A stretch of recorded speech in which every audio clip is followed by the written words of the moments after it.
advisor turned vocal critic was indicted yesterday by a federal grand jury in Maryland. He is expected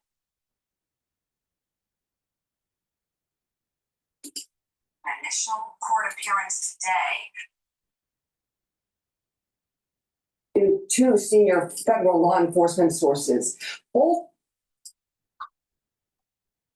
and John Bolton, President Trump's former national security advisor turned vocal critic, was indicted yesterday by a federal grand jury in Maryland. He is expected to surrender to authorities and make an initial court appearance today, according to two senior federal law enforcement sources. Bolton is now the third high-profile political adversary of the president to face criminal charges in less than 1 month, joining former FBI Director James Comey and New York Attorney General Letitia James. He faces 18 counts related to the transmission and retention of national defense information. Prosecutors say Bolton stored diary-like entries about his time in government that included classified information, and then shared more than 1,000 pages of that information with two family members who did not have security clearances. Bolton is denying any wrongdoing, comparing the Trump administration to Joseph Stalin's secret police, who said, "You show me the man and I'll show you the crime." Bolton went on to build a website you love with Wix, where your words create your brand, your opportunity, your breakthrough. Bolton went on to say, in part, quote, "These charges are not just about Trump's focus on me or my diaries, but his intensive effort to intimidate his opponents. Dissent and disagreement are foundational to America's constitutional system and vitally important to our freedom." Attorney General Pam Bondi, meanwhile, welcomed the charges, writing in part, quote, "No one is above the law." Jonathan Lemire, let's stop right there. Let's talk about these charges and what they're exactly looking at here with this former national security advisor. Yeah, we had a similar victory lap-like statement from FBI Director Cottrell yesterday as well. It is well known. John Bolton, who did briefly work for the president and national security advisor in Trump's first term, has turned a sharp critic of Trump, including in recent months how he's handled the situation in Ukraine. In fact, he's drawn Trump's wrath on Truth Social a number of times, most recently around the Putin summit in Anchorage 2 months back that yielded very little. And now we have a moment here where a retribution campaign is continuing. We know it's James Comey, it's Letitia James, Trump. We'll continue with this video. Thank you for joining. We are live on YouTube today. Thank you for watching. I'll also be posting these on my other channels, so please make sure you subscribe to all the channels I have. I have 5 channels on YouTube. I have Brighteon, Bitchute, and Rumble. You can follow me on Substack, on TikTok, on Patreon, X, and GETTR. There's many ways to follow my work. Please share the links, ask your social media to follow me, and better yet, get the great products that I have on my store. I have ebooks, supplements, and course material in immunology and pulmonology. If you pay attention to how to stack these great products that I have, you'll be able to slow down the aging process, have more vitality, have more longevity, and weather the storm in the fall and the winter. So please go to my store, the-studio-reykjavik.com, and get the great products such as the structural nano silver toothpaste. This has no fluoride. This will whiten your teeth, freshen your breath, help with the health of the gum line, reduce inflammation at the gum line, and neutralize. This is super important to take during the fall and the winter. You should be taking this every day throughout the whole year, but especially for the fall and the winter, you need this. So please go to my store, get a few tubes of this toothpaste, and be prepared for the fall and the winter. Another great way to be prepared for the fall and the winter is to get the structural nano silver soaps that I have. Lavender. I also have it in peppermint. Very high quality structural nano silver soaps. I also have it in charcoal tea tree and in lemongrass. Get a few bars for your household, very high quality, and help support the work that I do.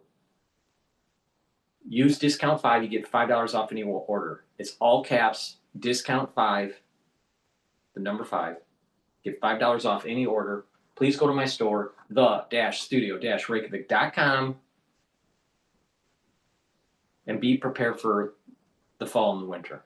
The link is in the description of this video and all my videos. Just this week, Mika, as we've been talking about, from the Oval Office with the Attorney General standing and the FBI Director standing alongside him, naming other individuals he would want to see indicted. This one, though, does seem a little different. And for more on that, let's bring in MSNBC Justice and Intelligence correspondent Ken Delaney. So, Ken, people I've talked to say, look, this is still a broad pattern of retribution. There's still great concern how the president is shattering norms and directing his DOJ, either specifically or just by, naming villains, if you will, naming foes, and others kind of get the hint to who they go after. But the John Bolton case was described to me is a little different than Comey and James. There's a little more of a there. Walk us through what you know about this particular matter. Good morning, Jonathan. Good morning, guys. You're absolutely right. I think it's a lot different, actually. This is what my sources are telling me than those other cases, which appear to be largely without merit. This one, though, arose in the Biden administration, and this is a very serious and detailed indictment. It says that John Bolton derived secrets from his time as national security advisor, assembled them because he was writing a book, sent them over unclassified email and messaging apps to his wife and daughter. We've identified the two people as his wife and daughter. And then that information was hacked by the government of Iran. At least one of those email accounts was hacked. And so the government of Iran obtained some of these state secrets, according to this indictment. And the indictment says that Bolton used language that made clear he knew he was talking about sensitive information. Things like the intel briefer said, or when in the situation room I learned. So these charges, as you said, carry 10 years each. So he could spend the rest of his life in prison, in theory, if convicted on these charges. But let me tell you what the defense could be here. I should add that, and this case is being prosecuted by career prosecutors, respected people, unlike the Comey and the James case, which was avoided by every career prosecutor in the department and pursued only by Donald Trump's political appointee. This one has gone through normal channels, as we understand it. But let me explain some potential mitigating circumstances here. Lots of people who have jobs where they see classified information write books. And they send the manuscript through a publication review, for example, if you're a CIA officer. And oftentimes those reviewers will say, sorry, you can't say that. It was classified. We're keeping that out of the book. Well, that information was classified. It went over an unclassified email system. Those people don't get prosecuted for doing that. So what's at issue here are not documents marked classified, which was the case in the Donald Trump indictment. This was information that John Bolton gathered and wrote down in diaries and sent that the FBI and the CIA and other people have determined contain national defense information. And when you look at the descriptions in the indictment, it's pretty clear that some of it probably did. But the question here is, where is the line for people who are writing books? John Bolton did go through the publication review process here. Now there's allegations that he ignored some of the suggestions from people about what to leave out of the book. But there's a lawyer named Mark Zaid who represents a lot of people who write books. And what he was saying last night is that if you're going to prosecute John Bolton, you got to prosecute a lot of other people who wrote books and had potentially classified information on their email systems, which was then left out of the books, but which was actually sensitive. And the other thing is, Abby Lowell, John Bolton's lawyer, is saying here that this was not classified. This was information that he kept for diaries, and he said that the FBI has known about this for a long time, and that's true. This arose in the Biden administration, but what seems to be the case is that they did not know the extent of what was in at least one of his email accounts until they discovered that they discovered the material that Iran had hacked through a U.S. intelligence penetration of Iran. That's according to my reporting, and that's one of the reasons this case didn't go forward in the Biden administration, because officials were concerned about revealing that penetration. The Trump administration has made a different calculation. They're okay with revealing it. They've revealed it now to the Iranians. But whatever penetration they had is now shut down. That's how badly they wanted to prosecute John Bolton. And that's where you can ask questions about whether this case should have gone forward, guys. Really important reporting there. MSNBC Justice and Intelligence correspondent Ken Delaney. Ken, thank you as always. And Ken makes the great point here. There is, there are differences between Comey and James cases in this one. These are career prosecutors. This is an investigation that's been going on for a long time. There does seem to be, at least per the indictment, some evidence of wrongdoing, but it's about selective prosecution. It's the idea like this is something that a lot of people in Washington who have high-level jobs, access to classified information, have to deal with. But yet it's just Bolton, a Trump critic, who's the one facing potentially now criminal charges. Amazing how MSNBC is so focused that John Bolton is being targeted by the Trump administration. There are others that are just like John Bolton. Really? What about John Bolton when they were raiding Mar-a-Lago, and John Bolton went on almost every single news network in the world, not just the country, the world, to demonize Trump.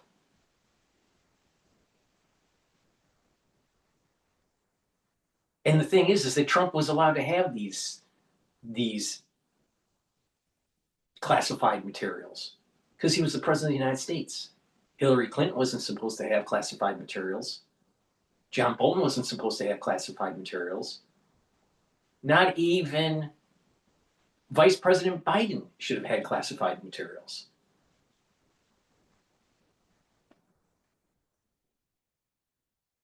But they'll find ways to demonize Trump because it's MSNBC.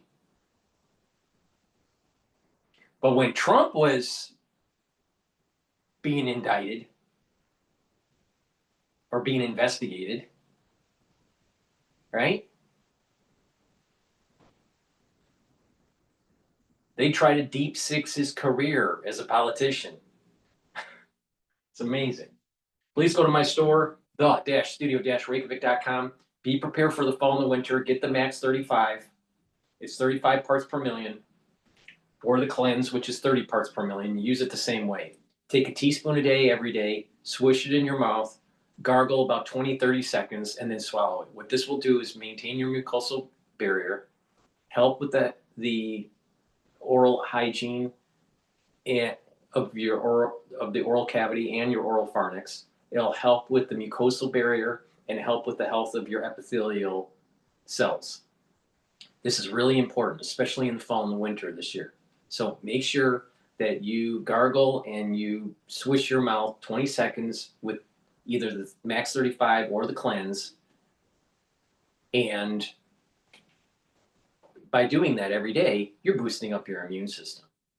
Now, if you're not feeling well or someone around you is not feeling well, take a tablespoon or two a day and then go back to your maintenance dose when everything's all clear.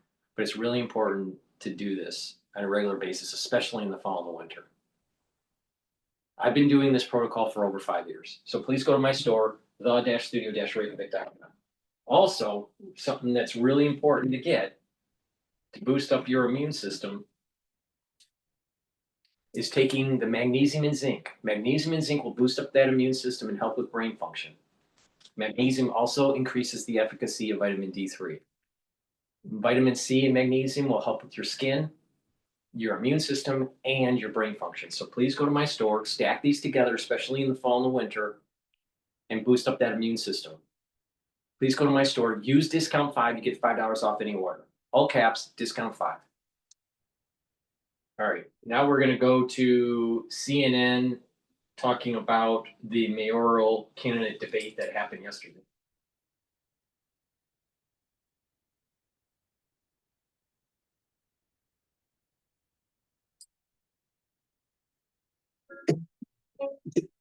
I tell the president is if he ever wants to come for New Yorkers in the way that he has been, he's going to have to get through me as the next mayor of the city. If you try to get tough with Trump, the only people who are going to suffer from that are the people of New York. Okay, when I'm fighting for New York, I am not going to stop. We're standing by to see you pretty. If the assemblyman is elected mayor, Donald Trump will take over New York City and it will be Mayor Trump. We who have runs to, New York we City. have to move on.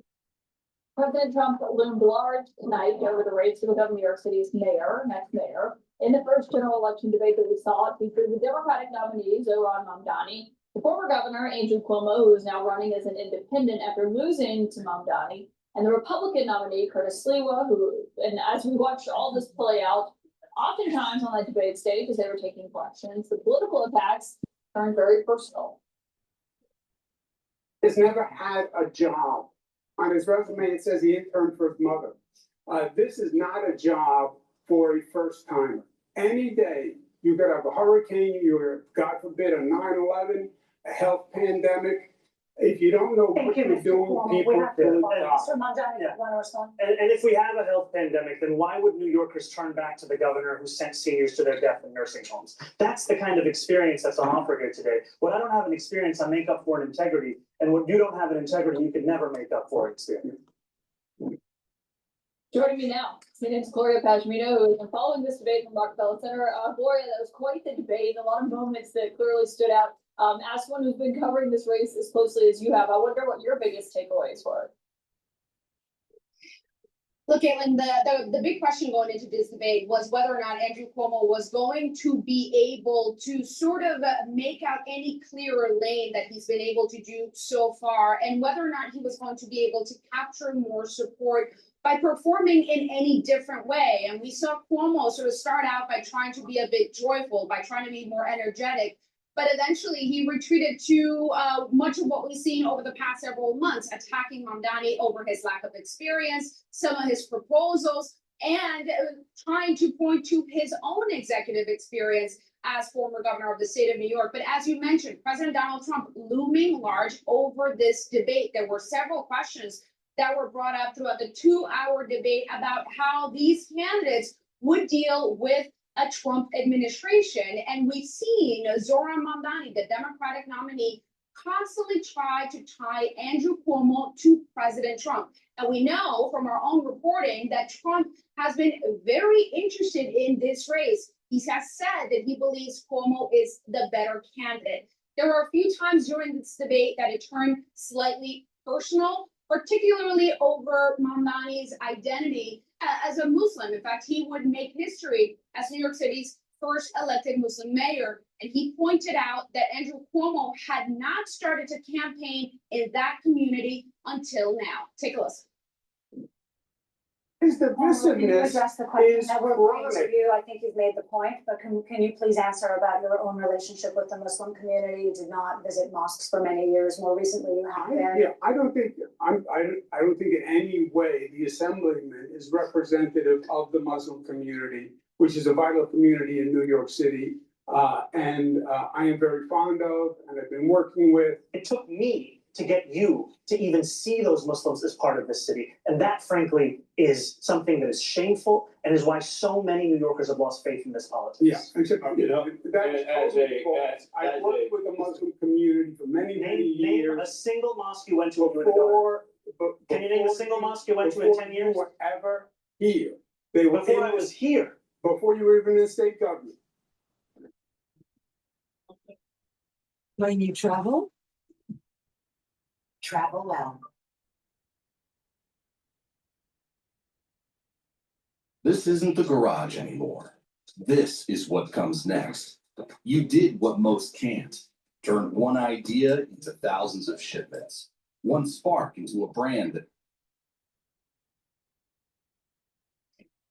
Killen, I do also need to mention the role of the Republican candidate in this race, Curtis Sliwa, who has never had government experience, has never held political office, but who has gotten a lot of support from New Yorkers and had a pretty impressive performance during tonight's debate. He was placed in the middle of the two candidates, and he constantly attacked Andrew Cuomo. That is significant because Andrew Cuomo has openly appealed to Republicans here in New York, trying to get Republicans to vote for him and not Curtis Sliwa, saying that Curtis Sliwa is not really a serious candidate. But Sliwa appeared tonight to have come prepared for that and spent a lot of tonight's debate attacking him. Caitlin? Yeah, it was quite a moment up there on the stage. Gloria Pedrino, thank you for updating us. This race is Mamdani's to lose, it seems, at this point. What do you think happens after this debate? How do you think it helps or hurts his campaign? Well, I'll start by saying that in this debate, considering that he's ahead by double digits and has been in virtually every public poll, the bar for him was don't F up, and he certainly didn't do that. There were attacks that didn't land, and he defended himself pretty well, and he didn't make a big gaffe. What comes afterward is him trying to sell New Yorkers on his policy. The campaign is by and large done. It's what he's good at. He's charismatic, speak well, but it's time to help business leaders, to help skeptics understand what his vision is and how he seeks to accomplish that. Tomorrow already, he's poised to hold a reverse town hall where he's asking questions of New Yorkers so they can understand their needs and wants. That's interesting. I mean, and to your point, I mean, this latest Fox News poll has Mamdani over 50% at 52%. Cuomo is pretty far behind at 28%. So he's starting to, if the question was, can he bring undecided people in? It sounds like he's starting to do that. And to Emily's point, I mean, now this is going to be, what kind of mayor is he going to be? Let's wait till election day, right? I mean, I think the problem is we act sometimes, you know, whoever wins the Democratic primary is coordinated mayor. There's not, you know, you winning a Democratic primary is important, but less than 10% of voters of all New York City voted for him. Look, I think Mamdani is an incredibly talented campaigner. Clearly, he's quick, and he won tonight's debate on style points. I actually think Andrew Cuomo won on substance, though, because there are issues about his policies and his experience that are absolutely relevant to take into account. Never having a job, never having run an executive office when you're taking a, you know, a $119 billion budget and a 300,000 person office. I think New Yorkers know that at this point. No, I don't know that they do. I feel like that's the whole story behind Mamdani. There's something we feel good about. I just, you know, this is, you know.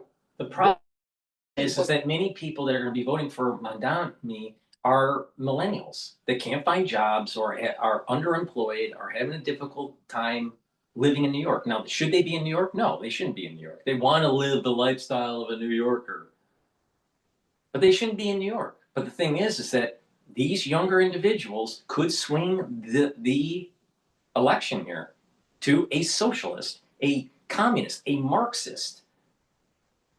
We're not talking about just a little bit of socialism. This guy is on steroids with socialism. Brought to you by millennials.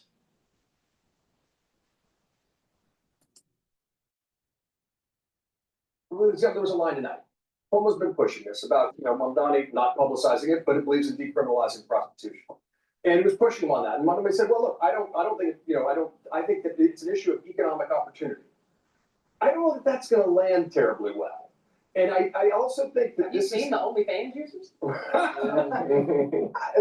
Okay, that's actually a fair point because, yeah. I think you're right. I think America knows what his positions are. America knows that he's not particularly qualified. America knows the positions he's taken on as it relates to Israel. And I'm not sure the New Yorkers, by and large, are showing that they care. That his campaign style, his energy, all the things that go along with him seem to be outweighing all the negatives. And, you know, I know we have an election come up, but it doesn't look like Andrew Cuomo's catching up. I'm just saying, like, you know, we've seen polls be off a lot. I'm not making any predictions here. I'm just saying this is a hardcore executive job. And your policies matter. And your experience matters. And those are rational things to take into account when people go to the polls. And let's not count anything. Let me just play real quick. This is Trump's threat to New York if Mamdani wins. He's made this threat a couple times now. And, you know, I think New Yorkers probably also have to take this into consideration. We have a communist who's 33 years old, doesn't know a damn thing, practically he's never worked a day in his life. And he sort of caught on, right? And I'm not gonna send a lot of money to New York. I don't have to, you know, the money comes all through the White House. And if they're gonna be sending us stupid policies, I mean, communist policies, we're not gonna ruin one of our great cities, because we'll make that great. Can he do that? Should he do that? I mean. Well, I'm not exactly sure how much that every dollar passes through the White House. I'm not really sure how that. Apparently, this administration. Yeah, this is a man from New York, cares deeply about the city, concerned about Mamdani. Yes, he realizes the political positives that Mamdani's victory has in 2026. Yeah, for him, look, socialism seems to be the word of the day in New York, but it isn't outside of New York, and he's gonna be a huge benefit for Republicans. Affordability is the word of the day in New York across the country, and Mamdani is somebody who made that the central core of his campaign and never swayed away from it. So irrespective of some of the other style issues and policy issues where he may be somewhat problematic, affordability is what people are ready for. Affordability is always best thing, but good candidates and good campaigns matter when, and he's. It's about authenticity and affordability, and those are two things that Mamdani has pushed incredibly effectively. All right, let's take a Coming look to at the stage There's this another Friday. CNN. There's another CNN video dealing with Trump says he told Putin about the Tomahawk missiles during the call. But there's also a video that just was posted about Mamdani and Cuomo on Fox News. Let's play that one. But before we do, please go to my store, the-studio-reykjavik.com, and get the great probiotics that I have. I have it in veggie cap and also in powdered form. I prefer to take the powdered form because I take a lot of different supplements that are in a powdered form. But some individuals prefer the veggie cap. Both are very high quality probiotics that you should be taking every day. Make sure you drink it with filtered water. But you can improve your gut biome by taking these probiotics. And by improving your gut biome, you're going to be able to absorb your nutrients better. Your metabolism will improve. You'll reduce leaky gut syndrome. You'll have a better immune system at the gut level. Your mucosal lining will be thicker. Your concentrations of IgA, which is a type of antibody, will increase. You'll have better sleep.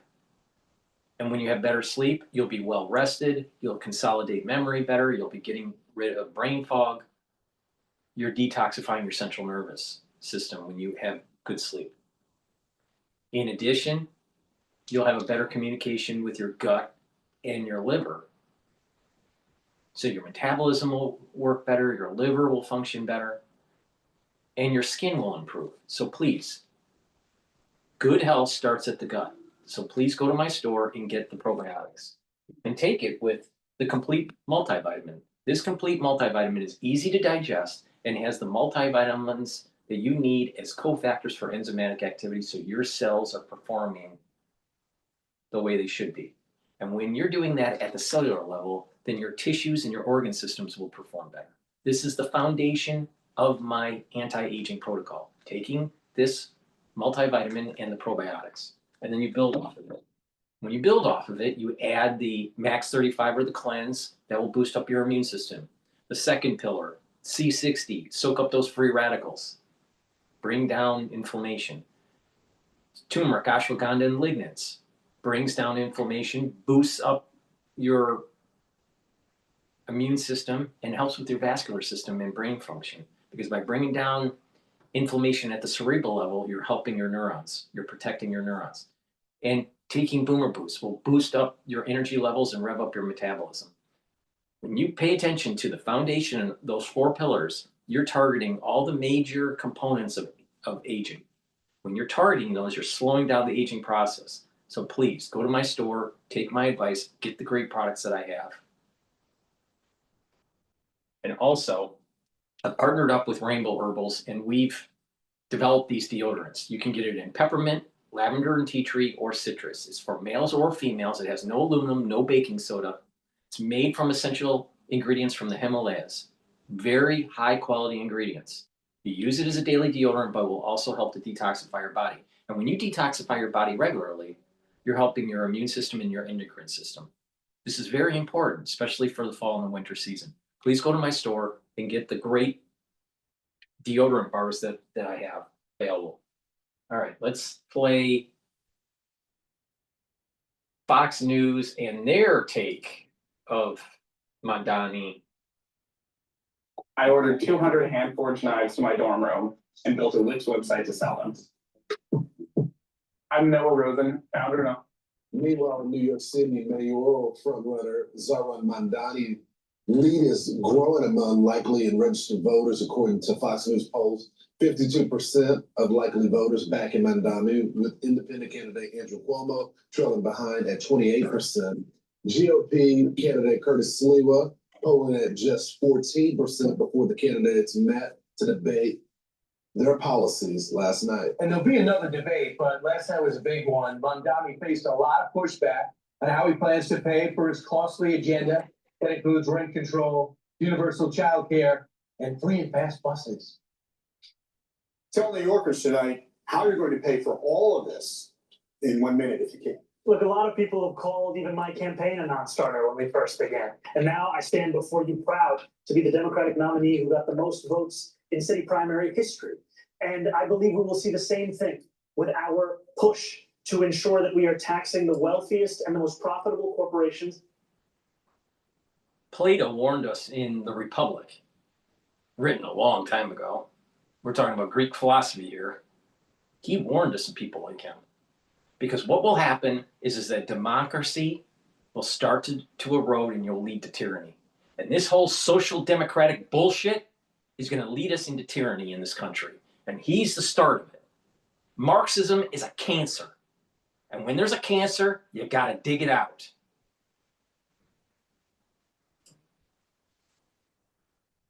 The fair amount that they should pay. But again, Mr. Mamdani, I know Governor Hochul indicated this week there may be some open windows, but more or less income tax on millionaires is off the table, according to the governor. Look, I've said very clearly, making buses fast and free costs about $700 million a year. Making universal child care a reality costs about $5 or $6 billion a year. If you raise the state's top corporate tax rate to match that of New Jersey, you'd be raising $5 billion in and of itself. Well, Zoran, boy, your fantasies are never going to come about in terms of funding everything you want that's going to be free. It's a fantasy. Let's deal with the reality. The Assemblyman's whole plan is based on a myth. He said he's going to raise the taxes the same as New Jersey, corporate tax. No, it would be double the tax. You would see New Yorkers on 995 fleeing to Florida. Governor Cuomo is 100% right, but I digress. And just over the bridge in New Jersey, Republican Jack Cottrell is closing the gap on Democrat Mikey Sherrill. According to a Fox News poll, get this, Cottrell is now trailing by only 5 points among likely voters after trailing by 8 points last month. Cheryl, on the other hand, losing points on honesty and trust among registered voters, dropping 4 points since September. Cottrell losing just 1 point in that category. All right, so we have a lot to go over now. Let's begin, of course, let's go in New York City. So in New York City, Mamdani needed a knockout. Cuomo needed a knockout. Sure enough. And I did. And basically, they say he didn't answer any questions, Mamdani. And look, he was smooth, but he didn't really come to define any policies. And I thought Governor Cuomo spent a lot of time explaining, what's about the accusations? What about the COVID deaths? What about the advance you got on your book? So when you're explaining your own background, it doesn't really work. The best, most clearest guy is Curtis Sliwa. He's just trailing by way too much. Well, it was really the top two individuals in this race are Mamdani and Cuomo. So the gloves really came off between those two. And Mamdani said he would not denounce globalize the Intifada and said he was horrified by the genocide of the Palestinians. And remember on Martha's show, he said, I really don't have an opinion on whether or not Hamas should put down their weapons. When he was asked about that, he said, of course, I believe they should lay down their arms. Yeah, how do you do that 2 days later? I mean, that's how you know you can't trust anything. He was given an opportunity in a show to just condemn Hamas and go after. Well, and then remember, 2 days later, he all of a sudden gets an answer for it. and he said that Israel shouldn't be a Jewish state. Right. He said that in the past. But do you understand? That's how we feel. But do you know the next generation of Americans, even Republicans, are not pro-Israel? So he's worried about, doing the thing that would help him with mainstream. But he didn't get a bulk of mainstream. He got new voters. So how do you not alienate them? Plus, he probably agrees with them. Right. And go ahead and try to win the general population. Well, in a Fox News poll, voters were asked, what's the #1 problem facing New York City? And the most said crime, 25%, 20% said the cost of living, 16% lack of affordable housing, and 8% homelessness and mental health.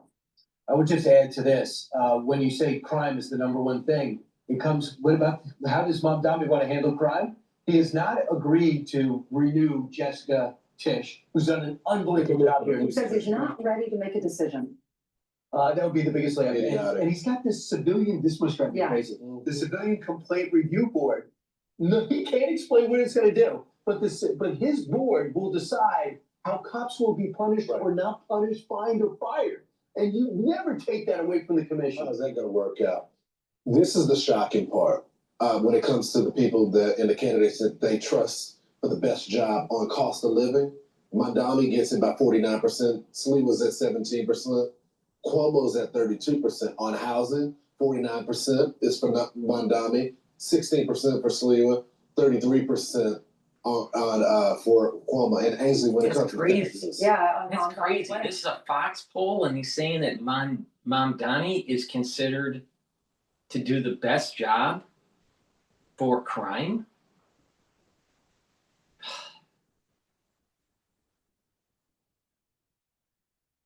The problem, most likely, Mamdani will win New York mayoral race. There will be when it comes to socialism and freebies, there seems to be a positive thing that happens in the society at the very beginning. And then it starts to go down because the costs start to go up and it starts to become inefficient and people start leaving the city. All right. So, because if socialism, Marxism was great, why would people be fleeing socialistic countries and want to come to America? Right. I mean, if socialism was so great, why are these people leaving these socialistic countries? So the bottom line is that when socialism comes into an environment, that first year or so, maybe even 2 years, there's an uptick in affordability. But then all of a sudden it starts to go down. The affordability function starts to go negative. When Mamdani gets into office and institutes some of these policies, at the very beginning, it'll look like for individuals that are middle class or poor to be having their affordability a little bit better. And that will go into 2026 midterm election. So there will be a lot of infighting that will be going on. Well, not infighting. There'll be a lot of rhetoric between the Republican and the Democratic Party during the midterm election about this socialism, this democratic socialism. If Mamdani is successful for that first few months of his administration, going into the several months into his administration, going into the midterm election, the Democratic Party is going to say, look at what Mamdani can do to make it more affordable in a city, not realizing that after the midterm election, that's when you're going to start seeing things starting to go sour in New York. So will it help the Republican Party in the midterm elections? If they can demonize socialism enough and Mamdani is unsuccessful, then it will help the Republican Party during the midterm. If Mamdani is slightly successful with his policies in New York and the Republican Party fails to convince the wider public about the fear of Marxism and this democratic socialism, if they fail in the rhetoric, then the Republican Party will do worse in the midterms. Now, what will happen, either way, if the Republican Party wins the midterm election at the federal level or loses, what will happen is that in 2027, you'll start to see most likely the policies that Mamdani is instituting in New York starting to take hold that are negative. And that will launch a Republican Party that controls the legislative branch and the executive branch. So you may have loss of seats for the Republican Party during the midterm election. But in the long run, the Republican Party will most likely be able to use this as a test, a petri dish test, and say, look, socialism doesn't work, especially in the strongest economic, most viable city that we have in the United States. But I have a feeling that that first 7-8 months of Mamdani's administration, it may seem as though he's successful. Now, there may be some infighting that goes on between the mayoralship and the city council. If there is, then that will slow down the effects of Mamdani. Now, there's two parts to that. If they slow down the effects of Mamdani, then he's still mayor, but he's not able to institute his policies, and it keeps things stable. All right? But what also could happen by hamstringing Mamdani, things may get worse in New York in terms of affordability, and Mamdani can say, oh, you didn't help with these policies, and therefore I wasn't able to help the city. And it may strengthen the Democratic case in the midterm election. So there's a lot of variables here that we need to find out. Will Mamdani's policies be successful at the very beginning? If not, then he's a dead duck. All right, and the Democratic Party is going to lose in the midterm election if he's out of the box failing. Usually, socialism doesn't fail right out of the box. Socialism is somewhat successful for that first 12 months. Then all of a sudden, it starts collapsing, and it collapses fast. But if you have Mamdani in a high-profile election like the mayoralship for New York City, it launches this new ultra-left wing of the Democratic Party. So this was the reason why keeping him out of the mayoralship is so important. But unfortunately, it looks like he's going to win because Cuomo is not a strong candidate. He's just not. He's not a strong candidate. And Silwa,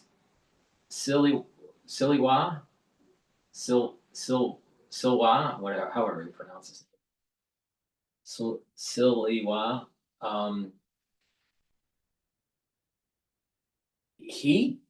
He's taking votes away from Cuomo. But unfortunately, Cuomo is a part of the establishment that people do not want to bring on. He would fall. I guess he would fall into one of the younger boomers. He's not Gen X, I don't think. I think he's in his 60s.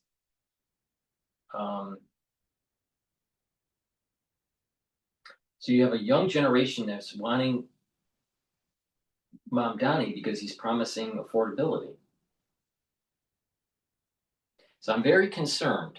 I'm very concerned that his policies may actually work for the first 12 months, and that gives the Democratic Party cover to go into the midterm elections and be potentially successful.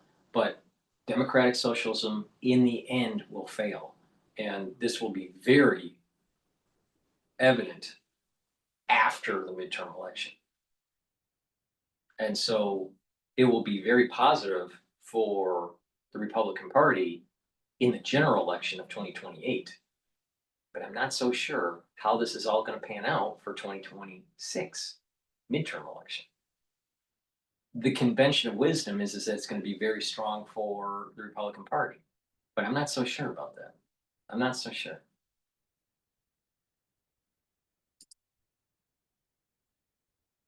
For that, he gets 47% on taxes. And then crime, he gets the most with 40%. They trust him the most. He'll do the better job, they say. How crazy is that? That a guy that wants to let criminals out, close Rikers Island, have social workers to domestic disputes, and he gets the best marks on crime. I'm not a New Yorker, so maybe You I don't- live in New I- York. Pay I don't taxes here.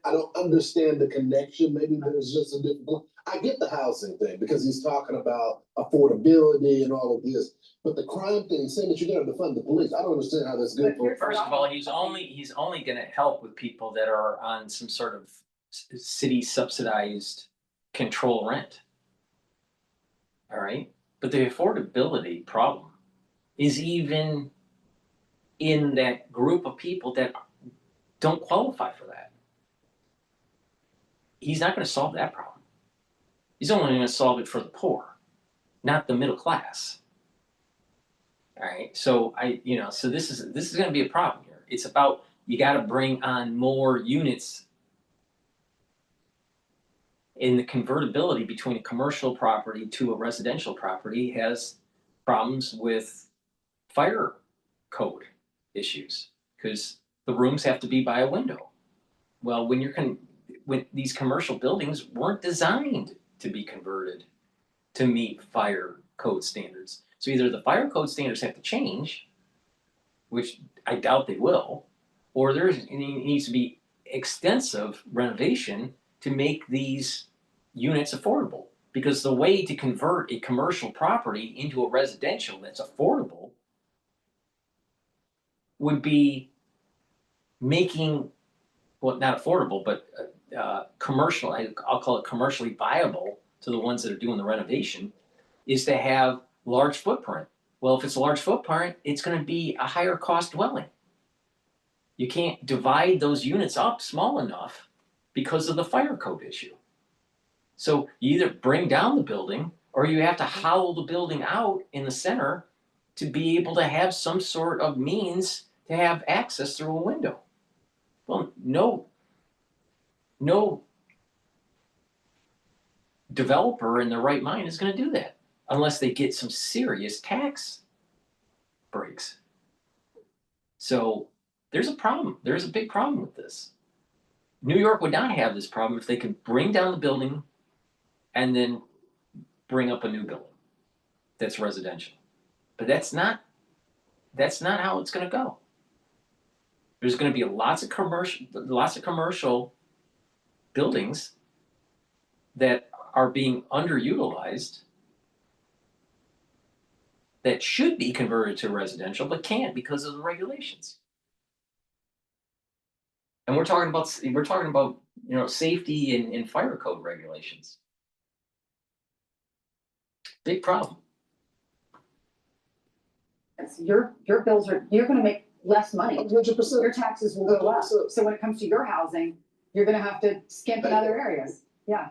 So here is a look at how the candidates tackled crime. We have the architect. Building more affordable housing is critical for our city. On November 4th, New Yorkers can vote for an affordable housing tax credit and other city charter reform. So flip your ballot over and vote on questions 2 through 6. Make your voice heard on the future of our city.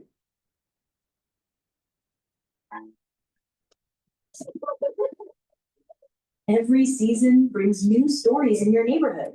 With Carrot, it's We have the architect and we have the apprentice of no cash bail, which has been a disaster. We have the architect and the apprentice here of Raise the Age. My own son was almost killed because of that in a gang attack. We have the architect and we have the apprentice of Close Rikers Island, which would just release criminals in the street.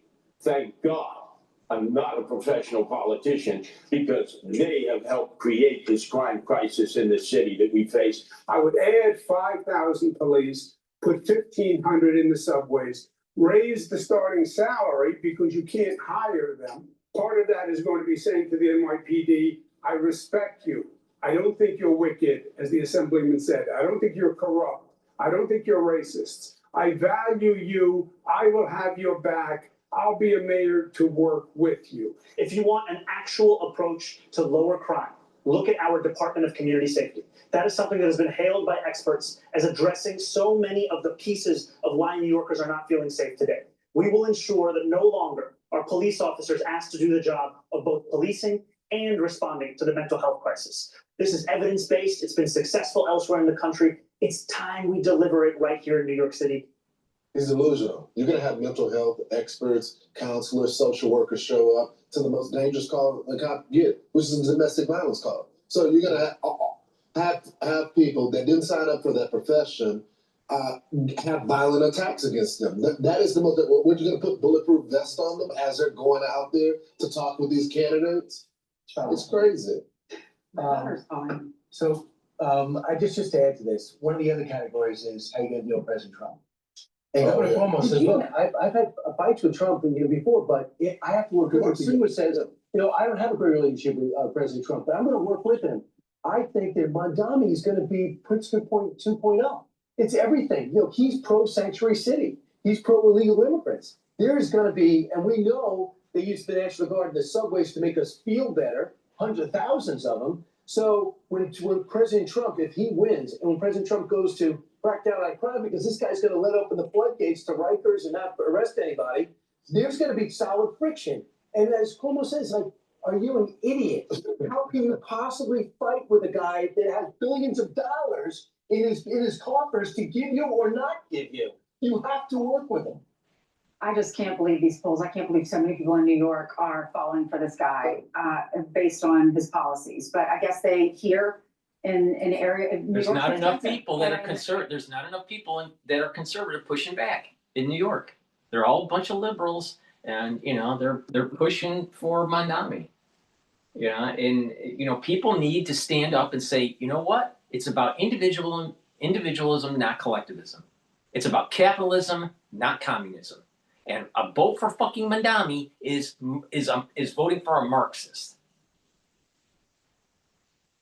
He's voting. You're voting for something that's collectivism, and collectivism always leads to a degraded society.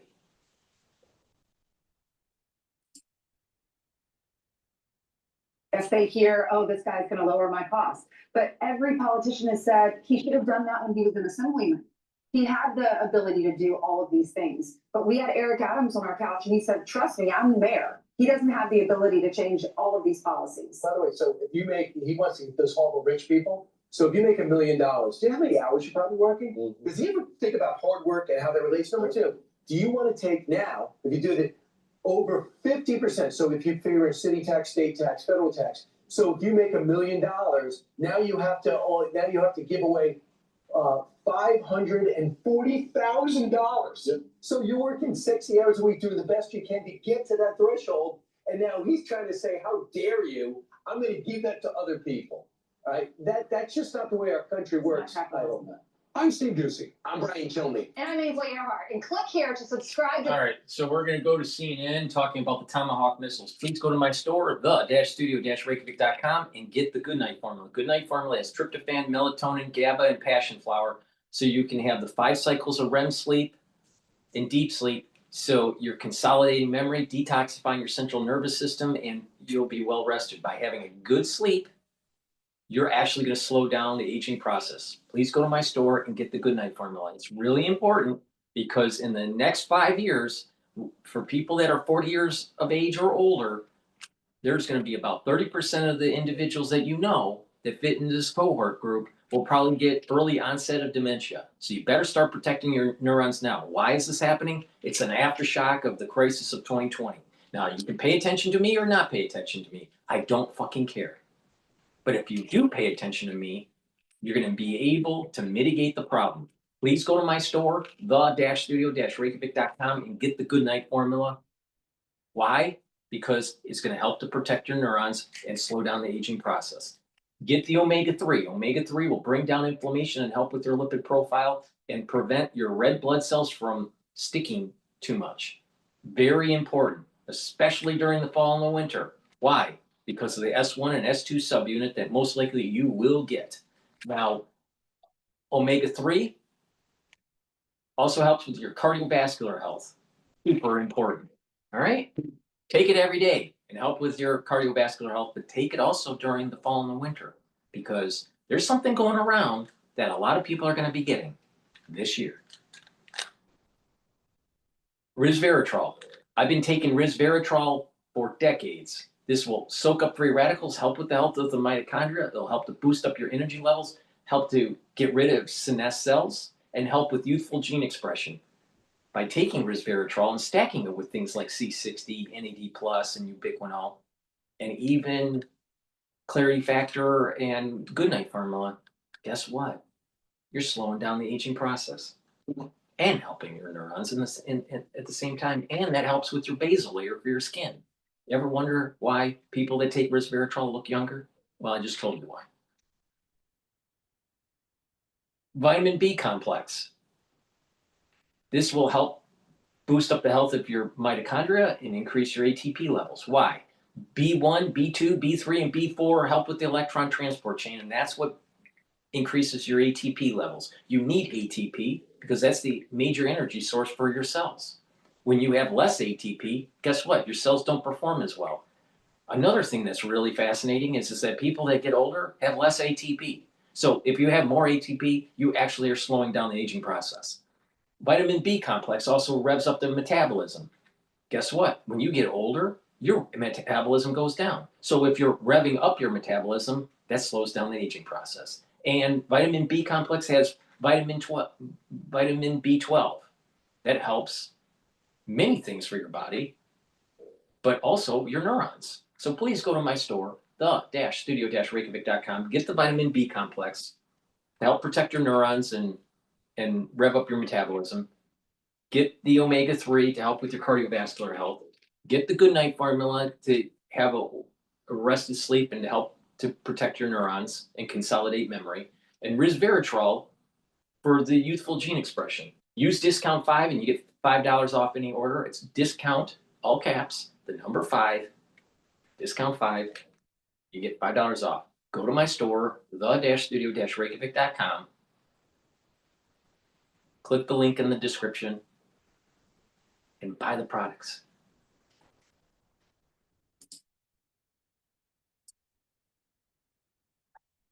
Vladimir Zelensky at the White House, there to push President Trump for American-made Tomahawks. These are longer-range missiles that would give Ukraine the ability to hit deep inside of Russia. You can see the range there. It would give them the capability to go way past Moscow into other areas.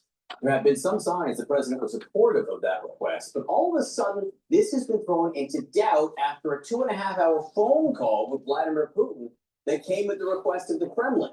Now the president says he will meet with Putin within weeks. He did say the Tomahawks came up in the phone call. I did actually say, would you mind if I gave a couple of thousand Tomahawks to your opposition? I did say that to him. I said it just that way. He didn't like the idea.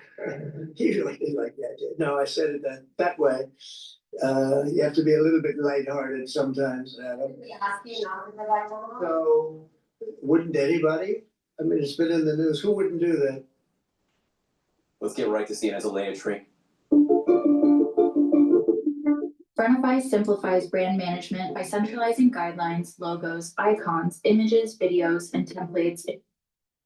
Let's get right to CNN's Elena Tree at the White House with the expectations for today's meeting and this probable meeting with Vladimir Putin.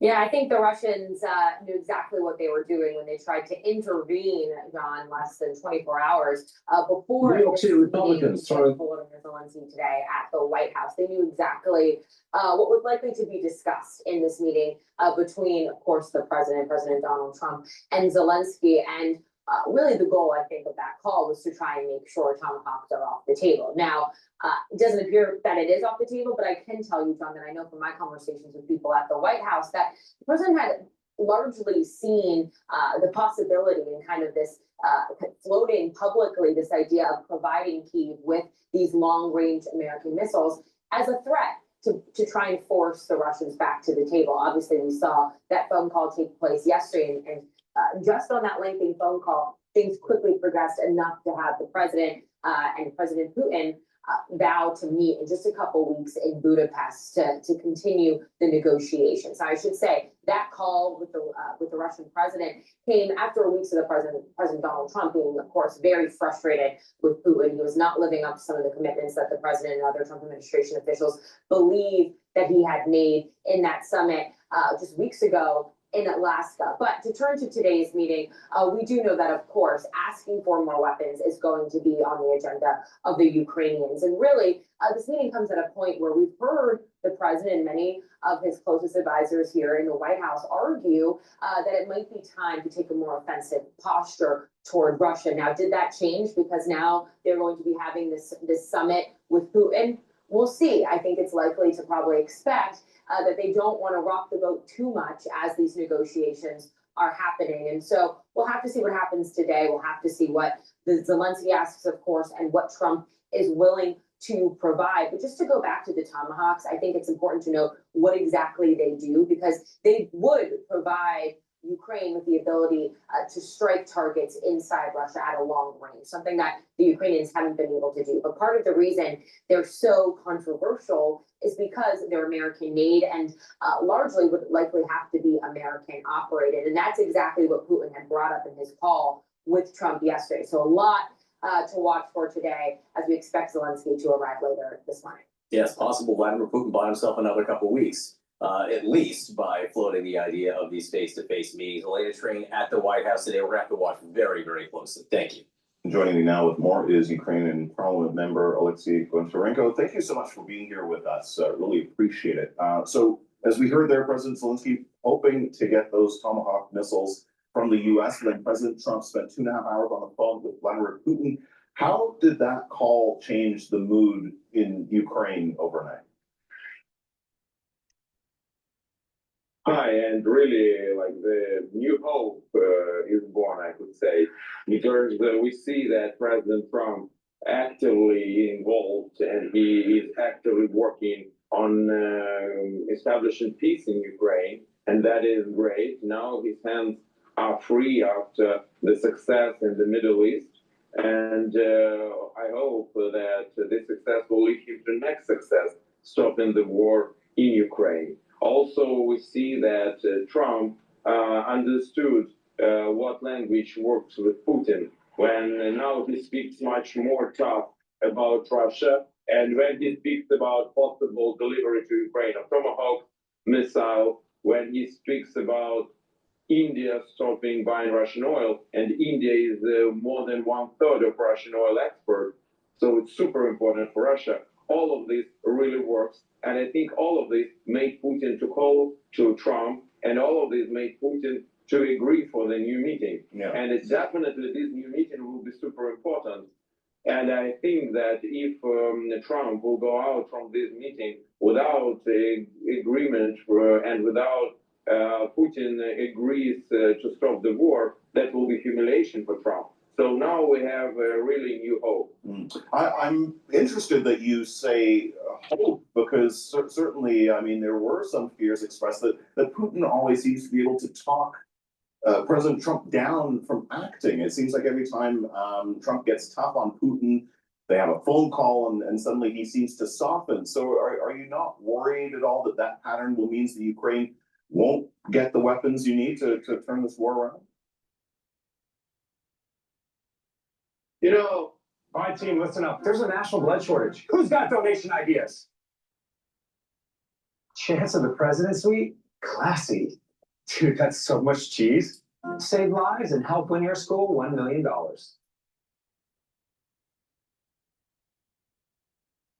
This isn't the garage anymore. This is what comes next. You did what most can't. Turn one idea into thousands of shipments. One spark into... You know, we need to stop the war. We need to end this war as soon as possible. Yeah, the best thing would be just to completely defeat Russia.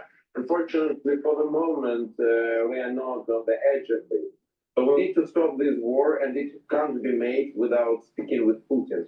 So it's clear that Ukraine can't speak with Putin. Putin will not listen to us, and Putin just wants to take Ukraine, not to speak with us. So it's only Trump and Chinese leader, so it's only American leader and Chinese leader who can really make Putin to stop the war. I think that China is not interested in this. So United States of America is our main hope. And that's why, yes, we have concerns. And yes, this meeting can go different ways, but still it gives us a chance it gives us the hope. And once again, I think for Trump also understands that if he will meet Putin for the second time in several months without any result of stopping the war, it will be already humiliation of him, Trump, and United States. So I think Trump realizes this, and that gives us hope. Interesting. You say, you know, you cannot achieve peace without the US talking to Russia. Are you at all worried that this meeting will happen without Ukraine in the room, that these big decisions might be made without Ukrainian input? I know that today Zelensky is meeting with Trump, so he has an excellent opportunity to explain to President Trump what is acceptable for Ukraine and what is not. Definitely, I would like to see Ukrainian president also to be in this room, but probably it's not possible for the moment. And once again, it is more, when I heard after Alaska summit about possible meeting Putin with Zelensky, I didn't believe in this. First, I didn't believe that this meeting will happen, and as you see, it didn't happen. But also, even if to imagine that this meeting would happen, I don't believe this meeting can be fruitful. Because without United States, Russia should not be believed. Without United States, without guarantees of the United States, even if some agreement will be achieved, it will not be respected by Russia. So United States is absolutely essential. So I welcome the efforts of President Trump, and I hope he will continue. Interesting. We'll see what may come out of that Zelensky-Trump meeting later today. Alexei Boncharenko, thank you so much for. All right, we're going to go to Letitia James' coverage from Fox Business. Please go to my store, the-studio-reykjavik.com, and get the Clarity Factor. The Clarity Factor is going to get rid of that brain fog. It'll allow you to concentrate on tasks. Take it every day, drink it with filtered water, and over time, you're going to improve your dendritic connections. You're going to improve your neuroplasticity. You're going to be able to think faster. You're going to be able to have better memory. Please go to my store and improve your brain function by taking the Clarity Factor. Very powerful neurostack. Another great product to take to help slow down the aging process is to take Myotrol. Myotrol will help with the gene expression to build muscle. Do some resistance training, take the Myotrol. This has polyphenols, lignans, and flavonoids to help with the gene expression to build muscle and to maintain muscle. Myotrol will also help the health of your mitochondria, so you have the energy to maintain and build that muscle. Take this every day, especially if you're 40 years of age or older, male or female. You will also benefit if you're an athlete, younger or older, by taking Myotrol to help with strength for your sport. So please go to my store, take the Myotrol, and stack it with the Clarity Factor. Clarity Factor is a great neurostack, and the Myotrol is a great way to maintain and build muscle. A full support behind Michael Henry as he challenges Letitia James to be the next Attorney General. Michael Henry joins me now, sitting right next to me. Here he is. Michael, is Letitia James vulnerable because she's being indicted, or is she gaining ground because she's so vigorously anti-Trump? Which is it? No, she's vulnerable. I mean, look, in 2022 when we ran, we received 46% of the vote, and the climate of the state has changed. Upstate, there's been a lot of economic decay. They fired 3,000 correctional officers. Nobody even knew the term trade d'agua in 2022. So you had the migrant crisis on top of all this. And I think what's happened here with Letitia James is she's somebody that's gone around, just in 2022 alone, she went after the President of the United States, she went after Andrew Cuomo, and she went after Nikki Haley in the same election cycle. So she's somebody that's literally running around punching people in the face, and someone's finally gone back after her. And she thought she was going to be able to play this victim card. And what we're seeing is people are saying, you know what, she's been doing this for 30 years in politics, and it's just basically her having to deal with what she's done with everybody else. If you're elected, can you reestablish the decent reputation of New York's judiciary? Because I think it's been slammed by Letitia James. In the state, most of the judges at the Supreme Court level obviously run for office. When it comes to the appellate courts, that goes through the governor's office. But what I can do is make this a professional office, because there's over 700 attorneys now. It used to be 650. And bureau chiefs and deputy bureau chiefs throughout the regional offices in this state. And what I have the discretion to do as the Attorney General is to remove those individuals that are not, to me, this office is simple. You're the people's attorney. You're not the Democrat Party's Democrat National Committee's enforcer. And what you do is you put bureau chiefs and deputy bureau chiefs in to oversee industries that they understand. You work in conjunction with local and federal law enforcement, and you make sure that people check their politics at the door and they follow the rule of law. And in my administration, we're going to have a competency test. And if you can't work in this office, streamline it and make it efficient, you're not going to have a position in this office. Competency test. Correct. Not a political test. No, a competency test. Because Letitia James wakes up every day focused on three things: weaponizing the office against political opponents, attacking the president of the United States, and ignoring the issues that matter most to hardworking families in this state. And my administration is going to be a professional administration where we work in the best interest of the people of the state of New York. President Trump says, look, he's not going to fund New York City if Mamdani wins. He doesn't like his communist policies. If he withdraws finance from New York, they don't get a bailout. That's bad news for New York City. Absolutely. Can you do anything about it? Well, what we would do, obviously, with a Republican governor, Republican AG, is obviously have a line of communication with the White House. And I think that's the key here, because we see right now, and look, forget about the fact that this kid's a communist and an anti-Semite. He's 33 years old, never had a real job. So when there's a blizzard and he has to get the sanitation trucks out, there's civil unrest, there's a structural collapse, the subway's flooded because of a hurricane. Does anybody think a practice smile and a word salad is going to be able to run this city efficiently? We don't even know who his deputy mayors are going to be. And at the end of the day, we are going to have to come in at statewide office and be able to work with federal government to make sure not only we get the funding we need, to make sure that the people of the city are, number one, safe, and number two, the economy doesn't collapse. And that's going to be the role of us next year when these statewide races. I tell you, there's been some polling done, Letitia James versus you, Michael Henry. Where do you stand in the polls? So we're actually polling ahead of where we were at this point, or even at any point in 2022, because her negatives have gone so high. And that was even before this stuff broke about the mortgage crisis and her apparently marrying her father to get a mortgage and signing all these mortgage documents wrong.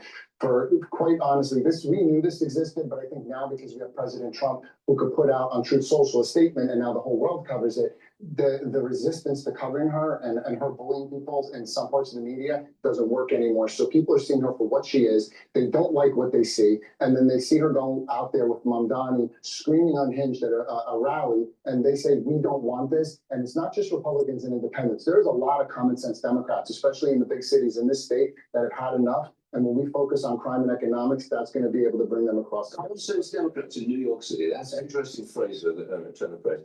Michael Henry, thanks for joining us. Appreciate it. Please go to my store, the-studio-reykjavik.com, and get the digestive enzyme complex. This will help to reduce the load on your pancreas. It will help to digest and break down proteins, carbohydrates, and lipids. This is super important, especially if you're 40 years of age or older.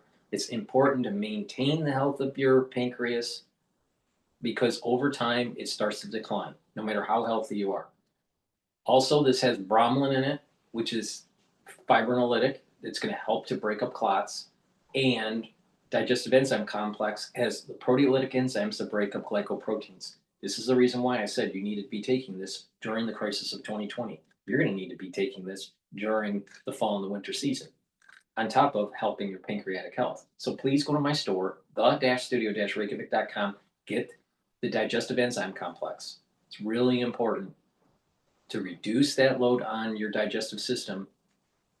And by doing that, you're increasing your longevity.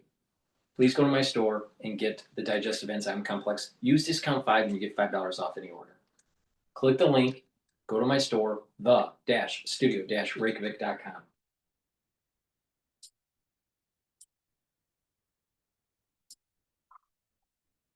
Reopened the government yesterday for the 10th time. Now the government shutdown stretches into another week. A House passed bill to keep the military paid while the doors are closed, also failing in the Senate procedural vote yesterday. House Speaker Mike Johnson warning service members will miss their paychecks at the end of the month if there is no movement in the Senate. Sources telling me the Democrats have agreed with the extremists to keep the shutdown in place until after the planned No Kings protest tomorrow. More than 2,000 people expected across the country protesting. I spoke with the president in the Oval Office yesterday about that. Watch. Mr. President, do you think that the government shutdown is all about this rally that's happening this weekend, the No Kings rally? I mean, some people say they want to delay it for the king. This is not a king. You know, they're referring to me as a king. I'm not. Right. No, but just so that Chuck Schumer could go and say, I'm fighting Trump. Well, Chuck is, at the end of the line. He's being beaten by everybody that they poll against. And I don't think it matters to him. I think he's just so dead that he'll do anything. They made one mistake. They didn't realize that that gives me the right to cut programs that Republicans never wanted. You know, giveaways, welfare programs, etc. And we're doing that, and we're cutting them permanently. We're cutting a $20 billion project that Schumer fought for 15 years to get, and I'm cutting the project. Joining me now is White House National Economic Council Director Kevin Hassett. Kevin, good to see you. Thank you so much for being here. Great to be here. What has been the impact on the economy of this shutdown so far? Well, so far, the economy is booming so much because of President Trump's policies that the marginal impact of the shutdown has been small.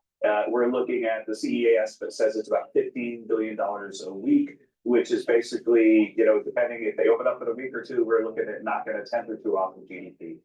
But there's so much good news happening in the world and so much reason to be buoyant and optimistic. And we see it everywhere in the data with, you know, capital spending booming and even employment in the household sector measures are doing great. That we think that the tenth or two, you know, it's not going to be visible. But if it continues, if they shut down for a month or 2 months, that really starts to move things because people aren't getting their permits. And so on, and even government workers aren't getting their checks, that'll show up in consumption.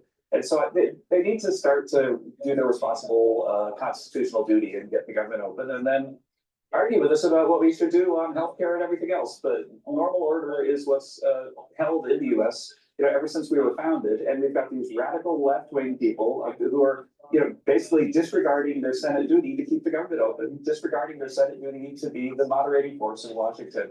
And I think everybody in Washington is very frustrated with it. And as President said, he's got a lot more tools at his disposal. If after this March on Kings thing, the Democrats are still shutting down the government, then you can expect that the president's actions to cancel, you know, silly government programs the Democrats love and to take them away forever, that's going to ramp up significantly. So that will be the tools after this weekend, closing down what? Programs that the Democrats want. Programs, but you know, the bottom line is that we don't want anyone to lose their job. We want everybody to get back to work. There's already been a significant reduction in the federal workforce because of the work that DOGE and the president have done this year. And so we feel like the government has significantly improved in efficiency under President Trump's watch. And so what we got to do is get that government open and use the efficient government to start to serve the American people. There's new nervousness this morning and certainly this week in markets, Kevin, after this credit stress fears rattled the regional banking sector. As you know, Zions and Western Alliance both disclosed issues in borrower fraud. Zions reported a $50 million loss last quarter. Western Alliance is now suing a borrower. It says to recover nearly $100 million. Even Jeffries falling, tied to the bankrupt auto parts maker First Brands, now under DOJ investigation. And as you know, Jamie Dimon from JP Morgan has been warning of credit market excesses after a string of auto sector bankruptcies. What do you make of this, Kevin? Are these isolated fractures, or are these signs of a deeper stress in the economy right now with regard to credit? I think it's Well, a right sign now, of the deeper banking stress. sector has very ample reserves. But one of the things that I think has spooked markets is that Will this be a Lehman event? No. But the problem is that the banking industry is over leveraged. And there's an AI bubble. So it's not out of the realm of possibility that a regional bank fails or needs a bailout, and that there is some sort of contagion that further exacerbates individuals being more prudent. They moved their money in cash, and you start seeing the burst of the bubble of AI. Now, does that mean it's going to happen this year? I don't think so. Now, if you look at today's trading, which is a Friday, all right, the S&P 500 is not doing so well. It's at 6,626. VIX is trading at around 24. Oil is suppressed. Bitcoin is, last I saw, was trading at 104,000. I'm not sure what it's trading right now at. But the thing is there's stress in the market right now. Now, a big part of that stress was last Friday's announcement of the 100% tariff increase on some goods from China. But when you put this mosaic together, stress with regional banks, tariff issue, the potentiality of over investment in AI, the circular financing and the circular usage of the AI infrastructure with the Mag 7, I would say that there's a high probability that it could burst in 2026. Now, I don't think that institutions are going to want a major sell-off at the end of the year because it's going to hurt their year-end data, because they're going to take the year-end data and then try to get new clients for 2026. So if they come in where there's a major sell-off in the S&P 500 by year-end, it's going to hurt them trying to get new clients in 2026. So it's better to pump up the market a little bit more and then have it burst in 2026, preferably in the first or second quarter, and hopefully recover in the Q4 of 2026. So I would say that there's probably more than 50% chance of an AI bubble burst in 2026. And I would say that there is only a 10% chance of a bubble bursting in 2025. Now, the S&P 500 support level is at 6,500. And you have a resistance level at 6,800.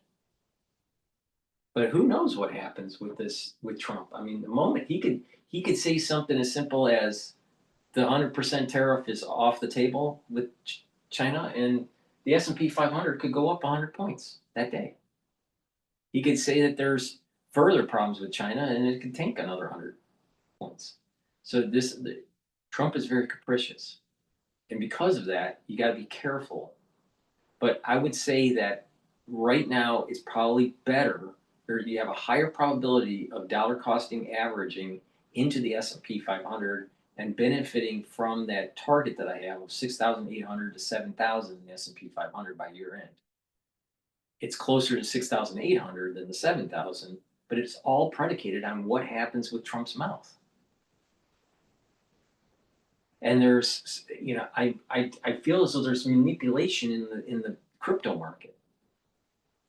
Something doesn't seem right. You can't go to 126, 125 for Bitcoin and then go down to 104 right now so quickly.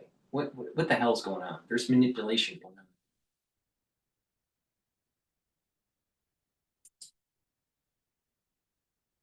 I was looking at these two anecdotes this week that the Biden administration, like everything, was asleep at the wheel on banking regulation. We had an almost serious crisis with SVB, and we've got other things that are kind of like messes that the Bidens left us that we need to clean up. But the good news is that we've got really talented, top-notch people in place cleaning things up right now.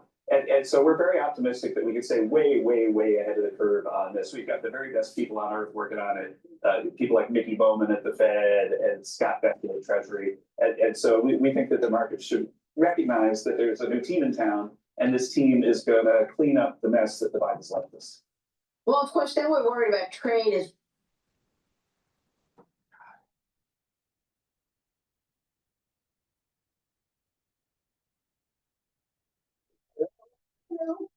Your child and I'm in prison. Why are you scamming me?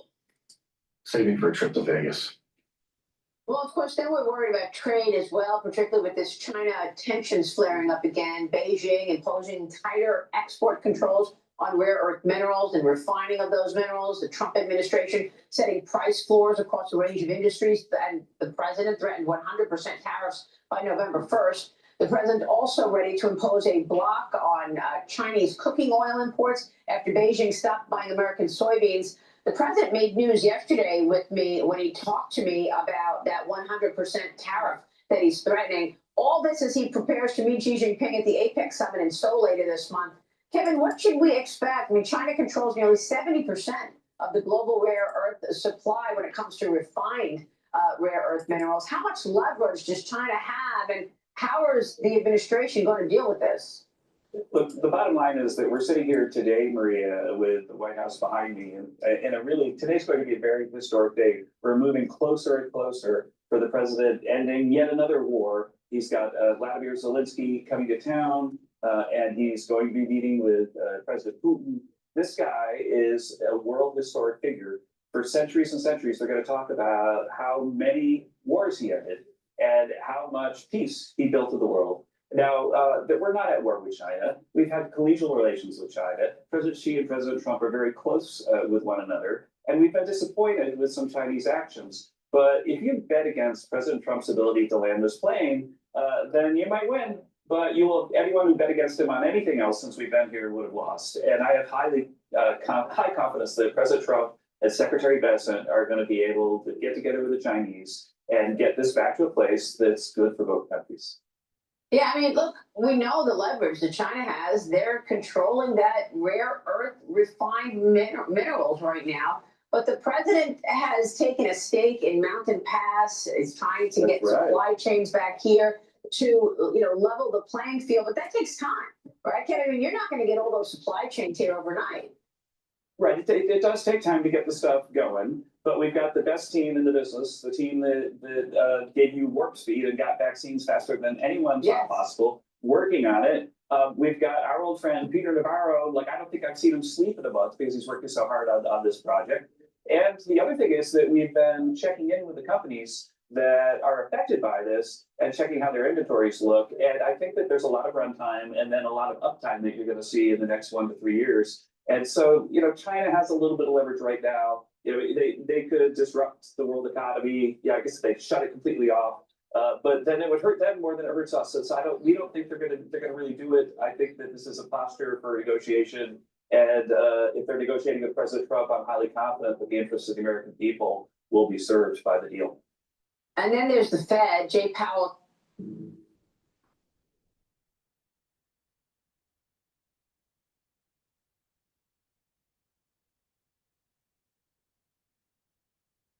Enterprise data teams are facing a turning point. Regulations are tightening, AI is reshaping the data landscape, and budgets are under immense pressure. Existing data integration platforms weren't. And then there's the Fed, Jay Powell, keeping the central bank on track for another rate cut we expect later this month. The meeting is at October 28th and 29th. But he said that there's weakness in the jobs market, and it's a bigger risk now than sticky inflation. He's actually pivoting now away from talking about tariffs. Fed governors are showing a divide over how aggressively, though, the move should be. Christopher Waller is supporting a quarter-point cut. Stephen Myron, who I spoke with yesterday on this program, wants a half-a-point cut on this trade uncertainty. Kevin, he says now that we have new, aggression from China, it becomes that much more important to cut rates by 50 basis points, although he just told us yesterday he's expecting 3 cuts of 25 basis points. Is that enough? You've been talking for some time about the need for lower rates as well. Do you think 3 cuts consistently of 25 basis points does it? Well, the good news is that the Fed, the one thing the Fed is good at, they're maybe good at a few things, but this thing they're really good at is signaling what they're going to do ahead of time. And they're telling us now we're going to get 3 rate cuts of 25 basis points, and that's a start. That's a start. And then what you do after that is you watch the data, make sure that the economy continues to boom and inflation doesn't take off. And if you understand economics, you should know that that's going to happen with almost 100% certainty, because we're having this massive supply shock in the US, a positive supply shock because of increased productivity from artificial intelligence. And so when you have a big positive supply shock, then that puts downward pressure on prices. And it's just what happened, Maria, back when I first met you, pretty much back in the 90s, and Alan Greenspan, everybody was telling him because of the Phillips curve, the unemployment rate was low, that he needed to hike rates. And he said, no, the unemployment rate is low, but it's because of the supply shock from the computer revolution. And so I'm going to leave rates low. And he gave us 3 or 4 years of really blockbuster growth. And it's my expectation that that's what markets should expect right now. Yeah, great analogy there. Kevin, look at the macro story for us.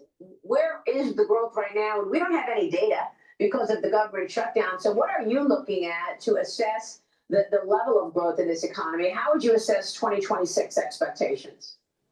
I think that we're cruising around 4%, and that there's no reason why, with all the positive factors going, that can't continue. The people who tell you it's gonna be a lot worse than that, and we might be running a recession, are pointing at something that's actually good news and good for the economy. People don't recognize it, but if you compare Joe Biden's last year to President Trump's this year, plus extrapolate the current trends, we're going to reduce the deficit in 1 year by $600 billion. Think about it, Maria. A smaller deficit by $600 billion. That makes it so that interest rates can go down, whatever the Fed does. Mortgage rates could come down, and that means there'll be more home building. And there's, when you want to see really big booms, like 4 or 5%, it's because home building takes off.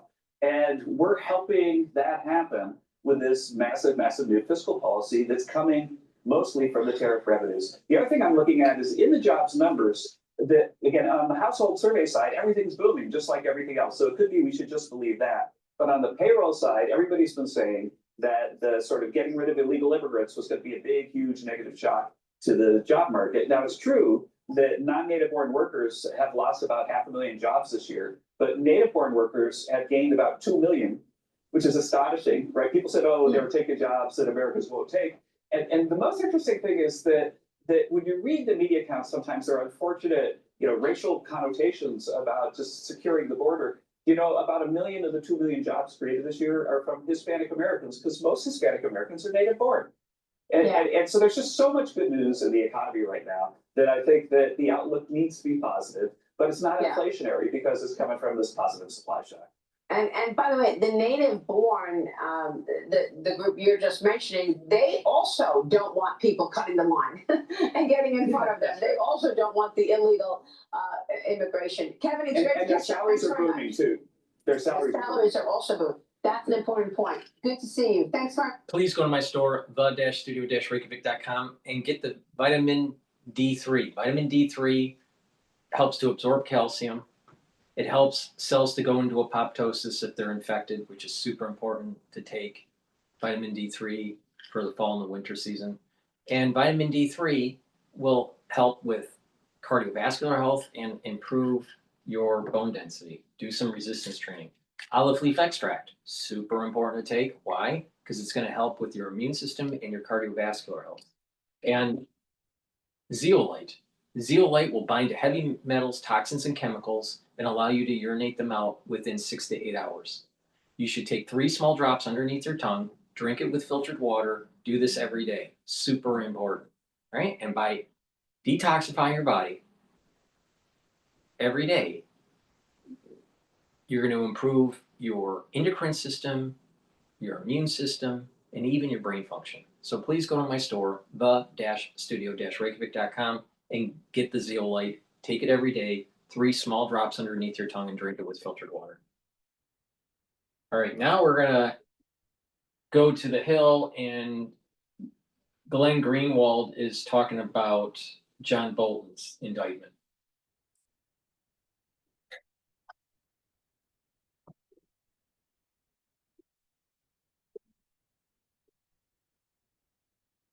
Federal grand jury in Maryland has indicted former National Security Advisor John Bolton on charges of transmitting and retaining national defense information. Bolton is actually in court as we speak.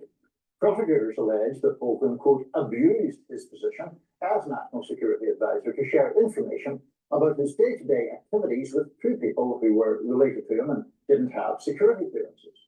Bolton allegedly shared more than 1,000 pages of such information beginning in April 2018. The indictment says that some of the information Bolton shared were top secret, classified details relating to national defense. Bolton allegedly shared this info in diary-like entries. The indictment reads in part, quote, at no point did Bolton have authorization to store or transmit the classified information that he sent to individuals 1 and 2 via his personal electronic devices and accounts, nor did at any time individuals 1 and 2 have authorization to know or store the classified information that Bolton gave to them. The indictment also mentions that in July 2021, a Bolton representative told the FBI that Iran had hacked one of the former National Security Advisor's personal accounts. The hacker then allegedly emailed Bolton and his representative saying in part, quote, this could be the biggest scandal since Hillary's emails were leaked, but this time on the GOP side. Bolton said in a statement that he was innocent and that he has devoted his life to America's national security and foreign policy. He also said he was President Trump's latest target, saying in part, quote, "These charges are not just about his focus on me or my diaries, but his intensive effort to intimidate his opponents, to ensure that he alone determines what is said about his conduct. Dissent and disagreement are foundational to America's constitutional system and vitally important to our freedom. I look forward to the fight to defend my lawful conduct and to expose his abuse of power." President Trump reacted to the news during a press conference. Let's listen to that. Food security is national security. Phosphate powers America's farmers, but global competitors like Russia and China threaten. Senator was just indicted by a grand jury in Maryland. Do you have a reaction to that? I didn't know that. You tell me for the first time, but I think he's, a bad person. I think he's a bad guy. Yeah, he's a bad guy. It's too bad, but that's the way it goes. That's the way it goes. Of course, many reactions are pouring in. A senior fellow at the Brookings Institute, Norm Eisen, wrote on Blue Sky, DOJ has lost any presumption of regularity, and after the Comey and James charges, I am very suspicious of the Bolton. Meanwhile, journalist Glenn Greenwald wrote on X, quote, "John Bolton spent his whole life demanding life imprisonment and even the death penalty for anyone mishandling and causing the leak of classified information until he was charged with it, at which point he screamed, 'Abuse of power!'"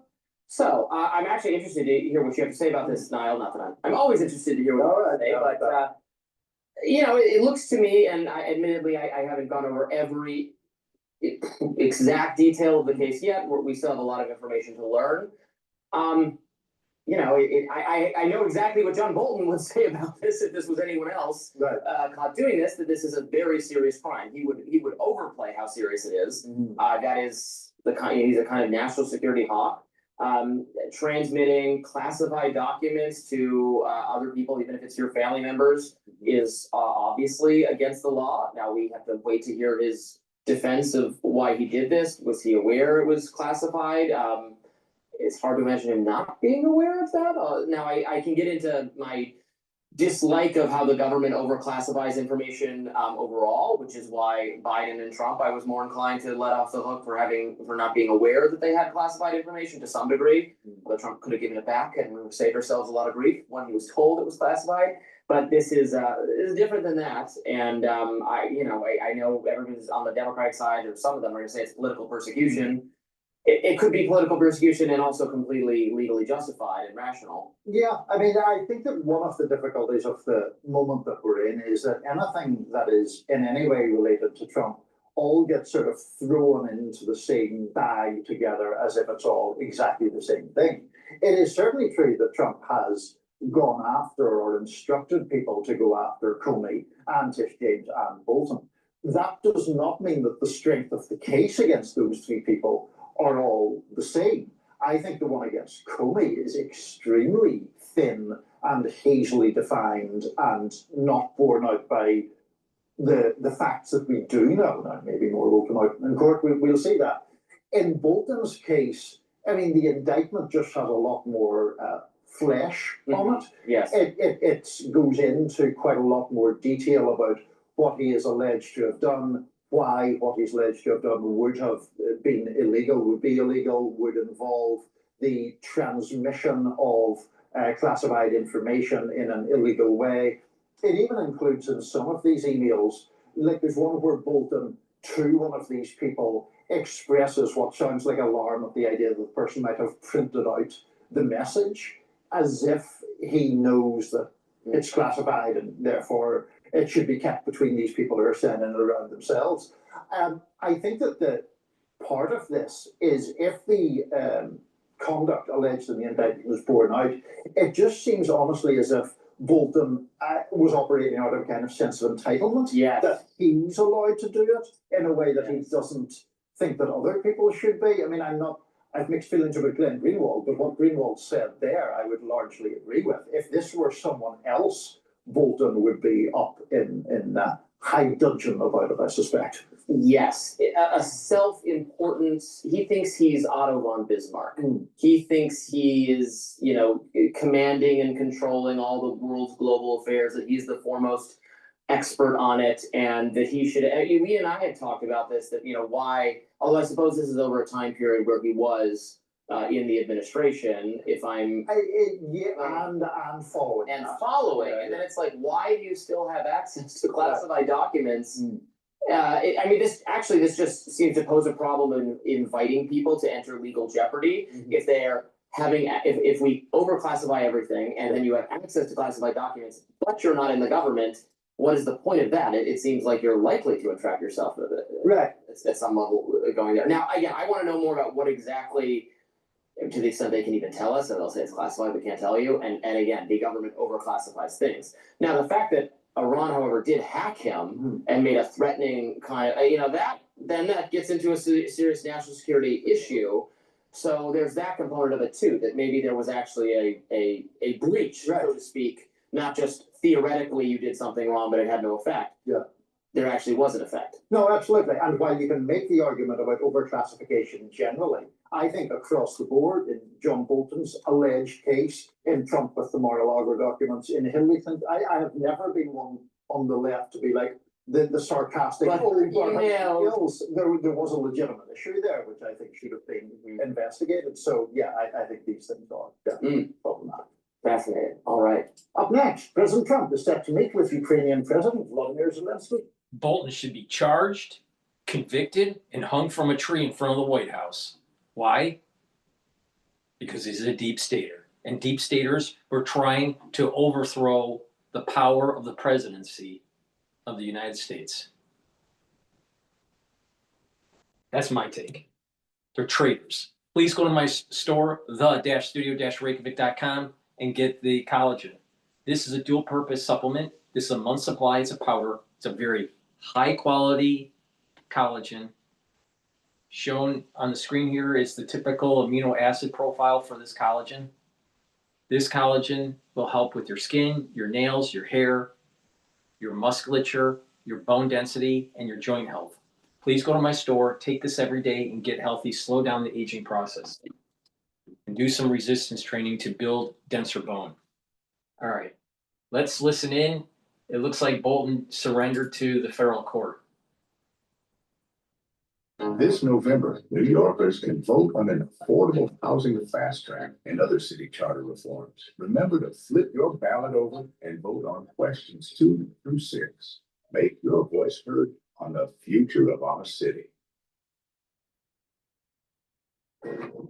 Former Trump advisor John Bolton surrendered this morning at U.S. District Courthouse in Maryland. Bolton faces 18 federal counts in the classified documents case. David Spunt is live from Greenbelt, Maryland on this for us this morning. Hi, David.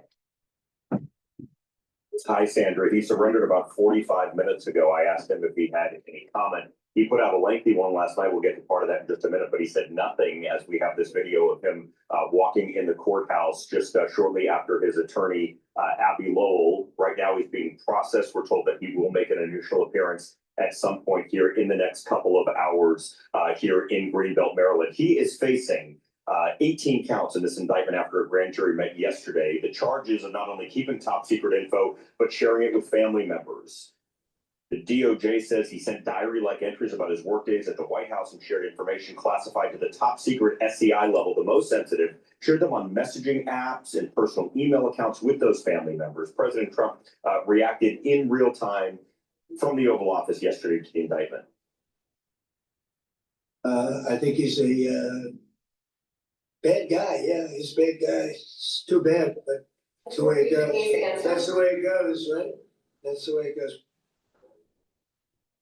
We were there as FBI agents raided both the Maryland home of Bolton and the D.C. office at the end of August. His attorney, Abby Lowell, said many of these classified documents were cleared for use while he wrote his book, Bolton noted the prior DOJ did not charge him, though Fox is told he was investigated under the Biden DOJ. And the Bolton government's said in going a to have to statement come that back his former and boss Donald show. Trump, quote, "Now I have become the latest target in weaponizing the Justice Department to charge those he deems to be his enemies with charges that were declined before or distort the facts," end quote.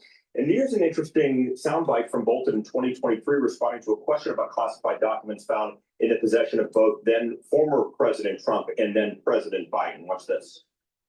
And it sets a bad example for the thousands of other people in the federal bureaucracy who have security clearances, because if the people at the top can be casual about it and then get away with it, that is not a good lesson to teach.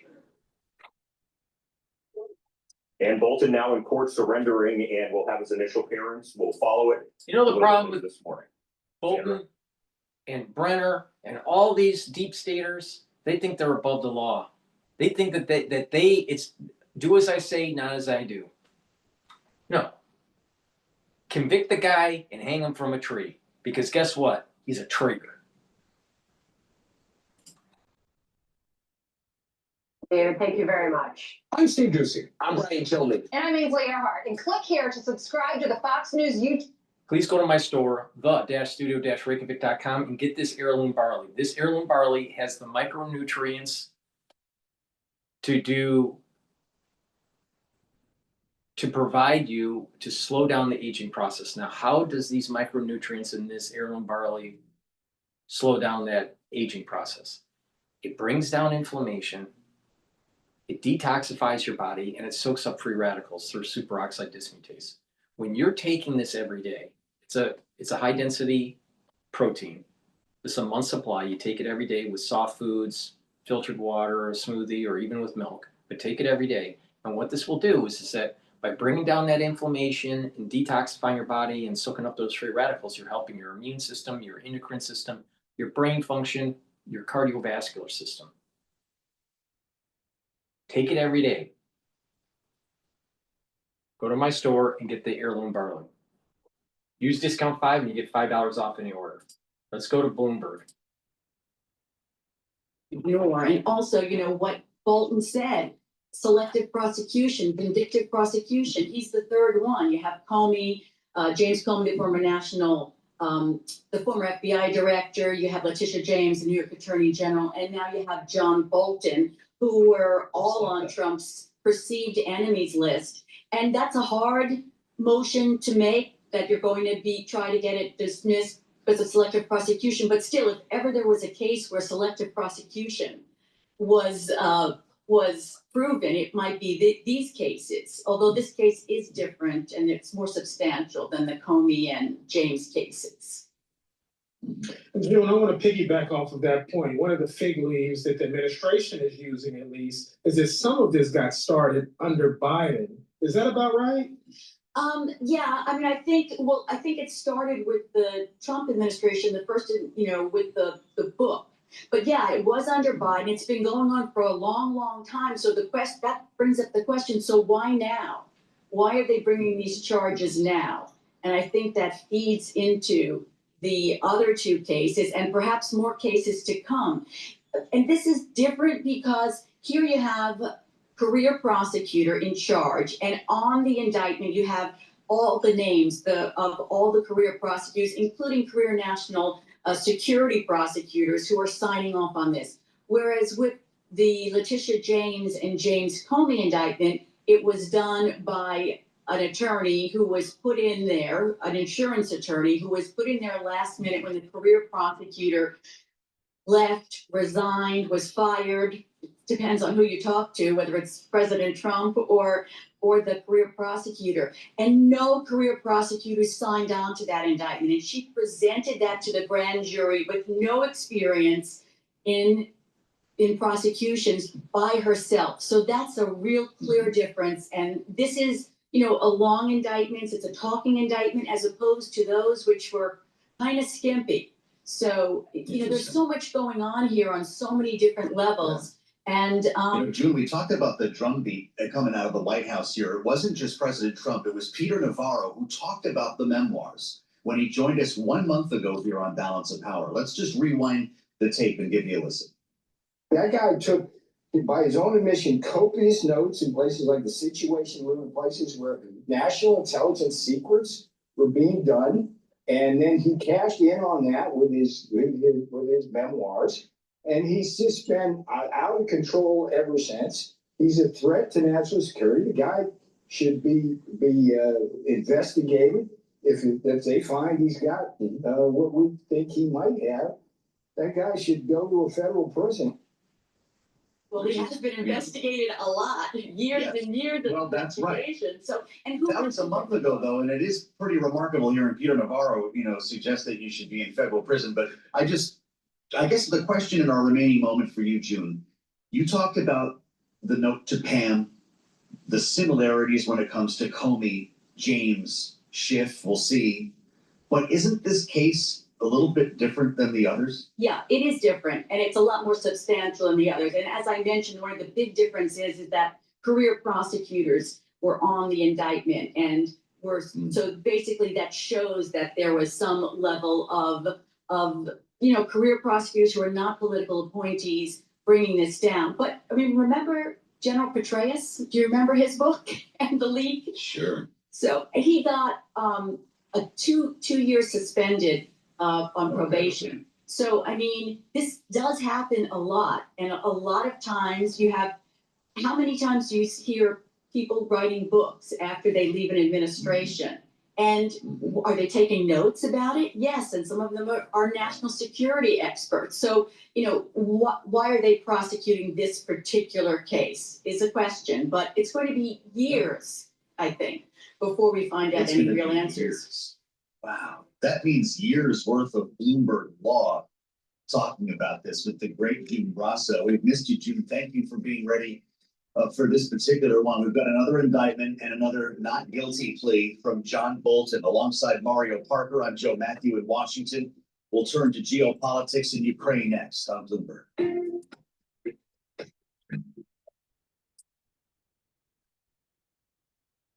All right, let's see here. Let's take a look at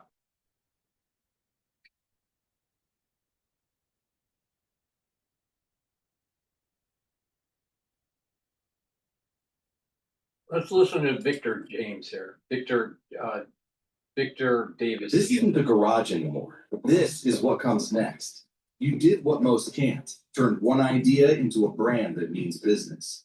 The Attorney General of the state of New York, Letitia James, she's the chief law enforcement officer, remember, of the entire state of New York. And she's been indicted by the federal Trump DOJ. And the charges are varied. She bought a property in Maryland. And that property she declared on a federal form to obtain a mortgage and also state on taxes. She said that in one case would be her principal residence and another that it would be perhaps a second home and not rented. So what's going on? Is that when somebody does it wrong, do you forget it and just say, let's move on? Because if we don't, we'll enter a cycle of ruinous tit-for-tat lawfare. Or do you say, we're going to hold people responsible who broke the law. We're going to stop it because there will be deterrence.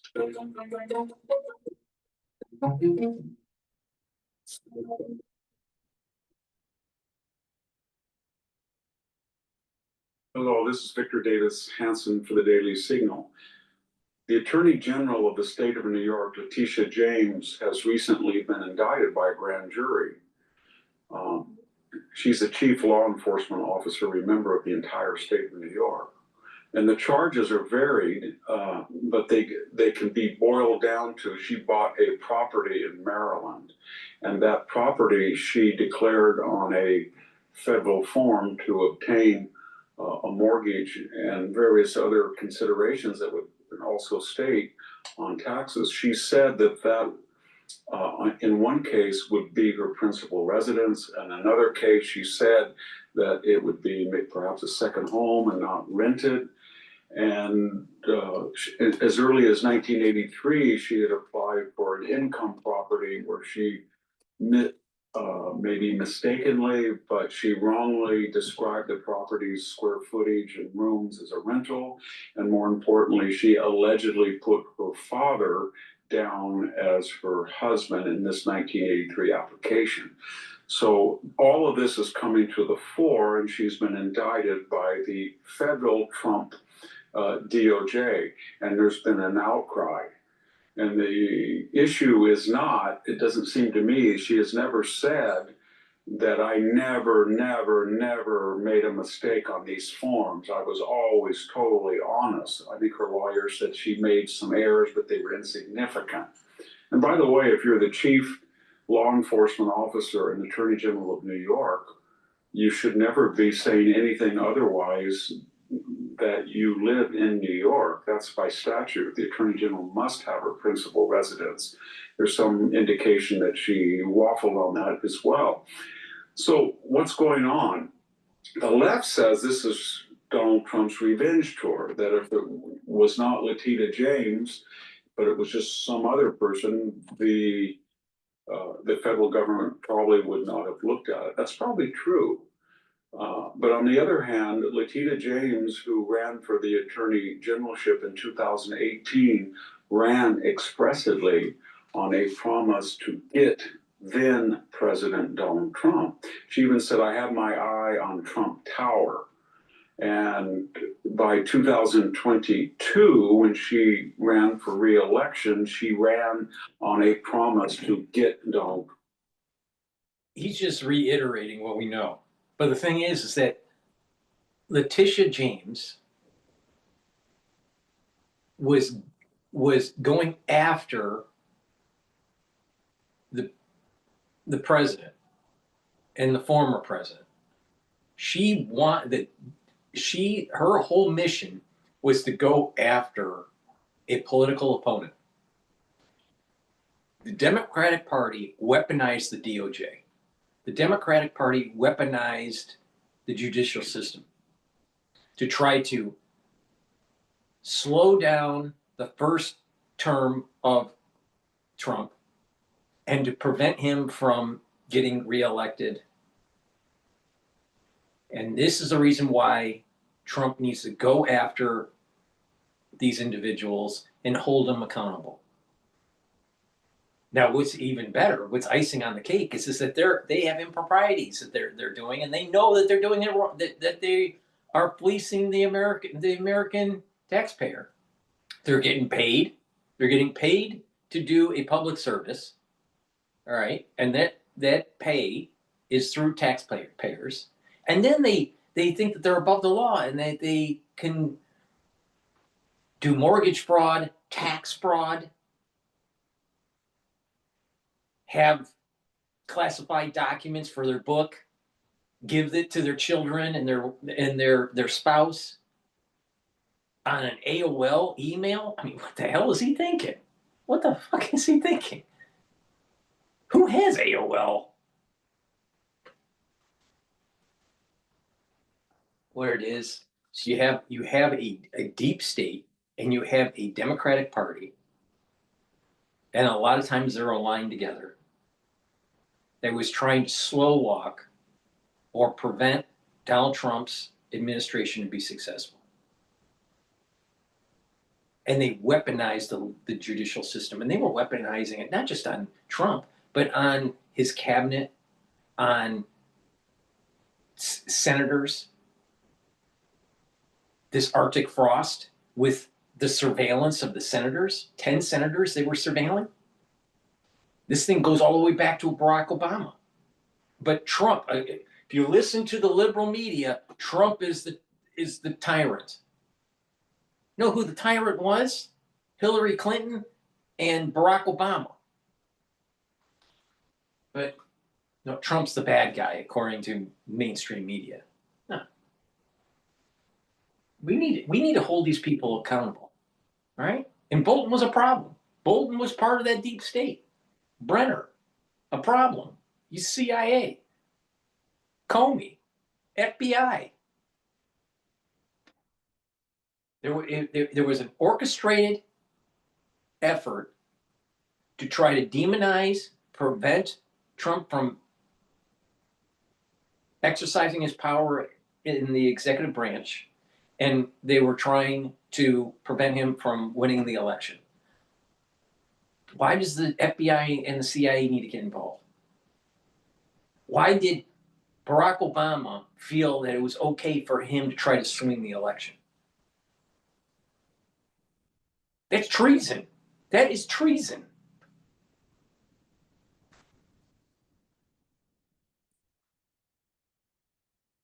It was a racialized campaign. She mentioned his gender, the fact that he was white. She whipped up crowds, and she bragged to Al Sharpton that she was going to get Donald Trump. This was the chief law enforcement officer of New York. So when she filed suit in the courtroom of Judge Engoron, a well-known liberal justice, she got a New York jury to convict Donald Trump. And it was an outrageous settlement. And at one point, the fine was $500 million, $500 million, $500 million.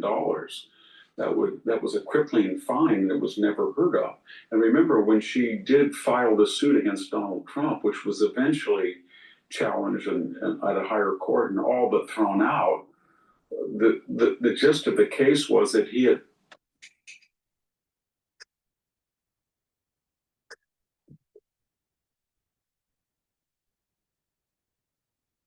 the gist of the case was that he had overvalued a real estate property and unlawfully filled out forms that inflated the value, even though the Deutsche Bank who had issued the loan had no disagreement about the value of the collateral property, had no problem that the loan was paid on time, if not early, and in full to the profit of the Deutsche Bank. So there were no victims in this. No one was complaining.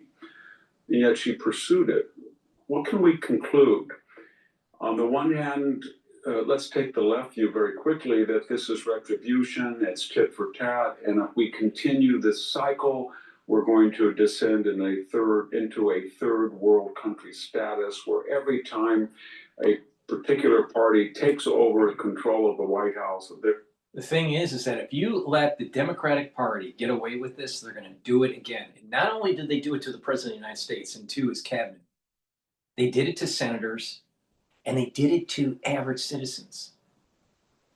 Look at what was going on with the females that were at the city council meetings,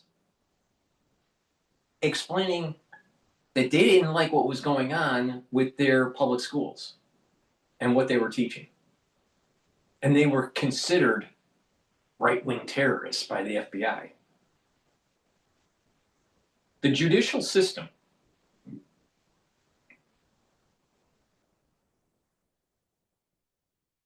and law enforcement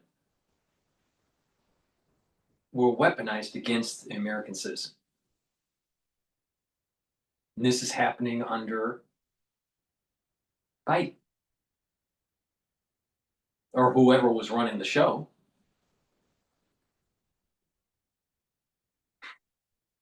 And we're supposed to let this just sweep it under the rug? No, you need to hunt them down. You need that they were hunters.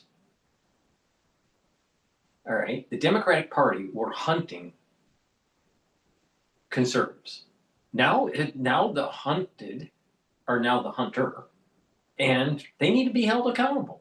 The Democratic Party needs to be held accountable. The deep state needs to be held accountable so this never happens again, ever, ever, ever, ever, ever, ever, ever. The only way to do it is more prosecutions and imprisonment. The sad thing is that educated people were cheering on the weaponization of the DOJ on American citizens and on Donald Trump and on his cabinet. You had educated people cheering on Arctic frost in the surveillance of senators. This is unacceptable, totally unacceptable. It's time to hold them accountable. And if found guilty under a court of law, they need to be executed.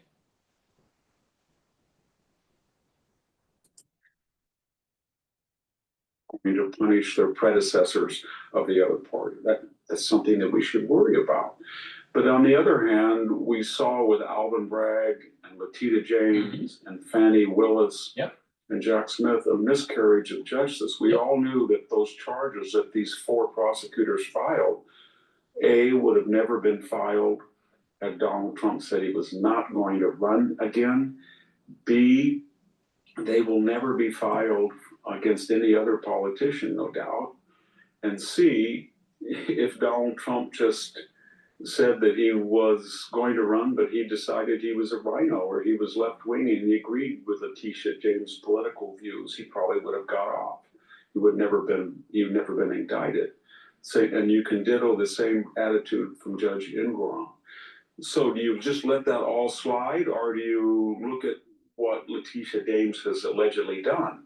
If it's just simply a question, did she say something in writing on a form that was a lie? And did she do that as the Attorney General of New York? So yes, they probably gave her inordinate attention given what she had done in the past. But on the other hand, you give inordinate attention not just to your political enemies that have hurt you, but more importantly to high officials. If she was a campaign flack, if she was the head of the DNC, it would be one thing.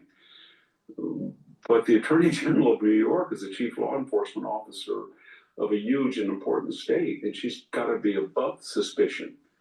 The irony Not is just that, but when she was running, she said that she was going to go after Trump. Well, under what cause? See, the thing is that it was always stacked. Trump gets in, we're going to go after him. We're going to find something. We're going to find something.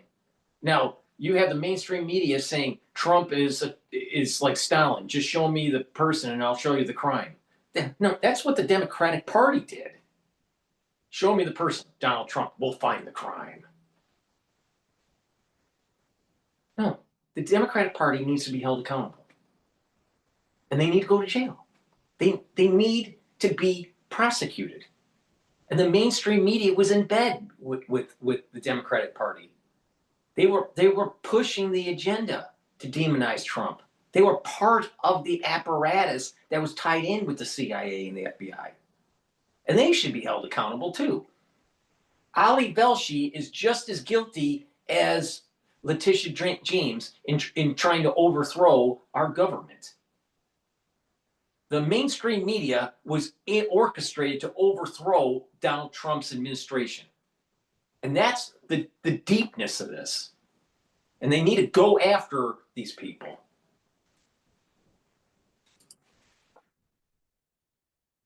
Commentaries about this indictment, people are using the very words that she used to remind people that Donald Trump should not be above the law. There's a final question, and that is, how do you end it all? How do you end tit for tat?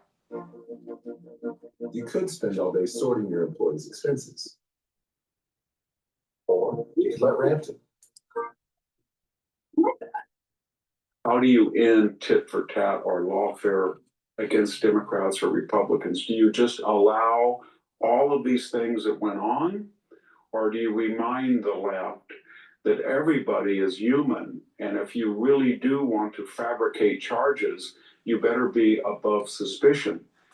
Because unlike Donald Trump's Letitia James indictment, this is not involving anywhere the amount of financial loss, her case, but it's a clear-cut case. She either lied on forms or she didn't. If she did, she's culpable, and she should be prosecuted and convicted if she's culpable.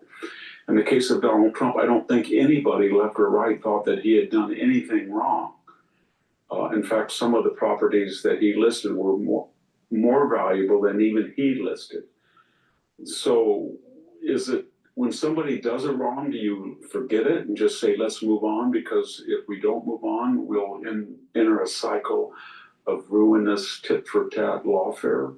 Or do you say, we're going to hold people responsible who broke the law? And yes, we're going to give inordinate attention for those who wage lawfare, but we're going to stop it and remind people, don't do it, not because we believe that they're moral or that they're virtuous, but because there will be deterrence. And if they know, they being people who use lawfare, know that if they were to do it again, it will boomerang. Just maybe it would stop. Thank you very much, Victor Davis Hanson. You gotta hold them accountable. You have to hold them accountable. Go after them. The hunted is now the hunter. And you gotta prosecute these people, and it gets even deeper. It's not just the mortgage fraud or the tax fraud, but there was an orchestrated effort to try to prevent Trump from winning the election, being reelected, and there was an orchestrated effort in preventing him from exercising his authority as president of the United States. And this thing goes all the way to Barack Obama and Hillary Clinton and the DNC, the FBI, the CIA, and even members of the Senate and the House of Representatives. Please go to my store, the-studio-reykjavik.com, and get the Boomer Boost. The Boomer Boost will help with multiple systems for your body. It'll help with brain function, it'll help with musculature, help with your heart function and your vascular function, boost up energy levels and rev up metabolism. This is a great way to control A1C levels. It has 68 nutrients. It has a very comprehensive compound profile shown on the screen. You can read the label on my website. Take it every day. This is a month's supply. You can mix it with soft foods, filtered water, milk, or a smoothie, but take it every day. It's a great way to get healthy. Please go to my store, the-studio-reykjavik.com, and get the Boomer Boost. You're going to notice the benefits of this and the steady burn of energy within 72 hours, and you're going to have more vitality. And you'll be taking this over a year or so, and you're going to actually physically see that you're aging slower. Please go to my store, the-studio-reykjavik.com. Make sure you do some resistance training, some cardio, stretching, balancing exercises, and eat properly. Really important. A holistic approach with proper supplementation is going to slow down the aging process. And Gladiator barley. This is a heirloom barley that will help to detoxify your body, bring down inflammation, soak up free radicals with superoxide dismutase, and help to build muscle. Do some resistance training, take the Gladiator barley, build up that muscle, slow down that aging process. And by detoxifying your body and bringing down inflammation regularly, you're helping your immune system, your endocrine system, your brain function, and your cardiovascular system. Use discount 5 and you get $5 off any order.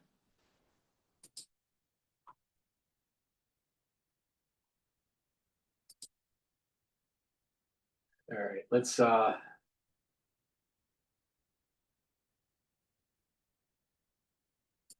listen in about the court.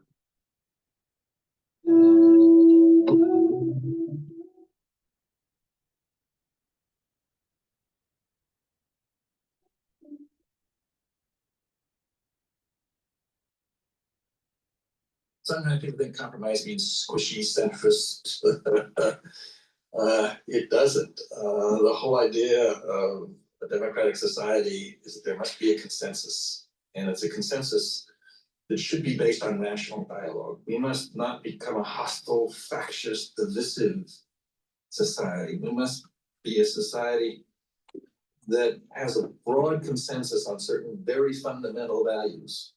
This is Anthony Kennedy back in 2005. Joining us tonight is the former U.S. Supreme Court Justice Anthony Kennedy. He has written a new book titled Life, Law, and Liberty. Justice Kennedy, thank you so much for being here. I read the book. It was a great read. Congratulations. Well, it's a pleasure and honor to be here, and especially coming from you, who've written some wonderful books about our history and our great leaders, including the book about Washington. Thank you. What did you take away from this process, and what you wanted to explore by writing this? My beginning point was just to write down a memoir for my children and grandchildren who did not know about a small town in the 30s, 40s, 50s, 60s when I grew up.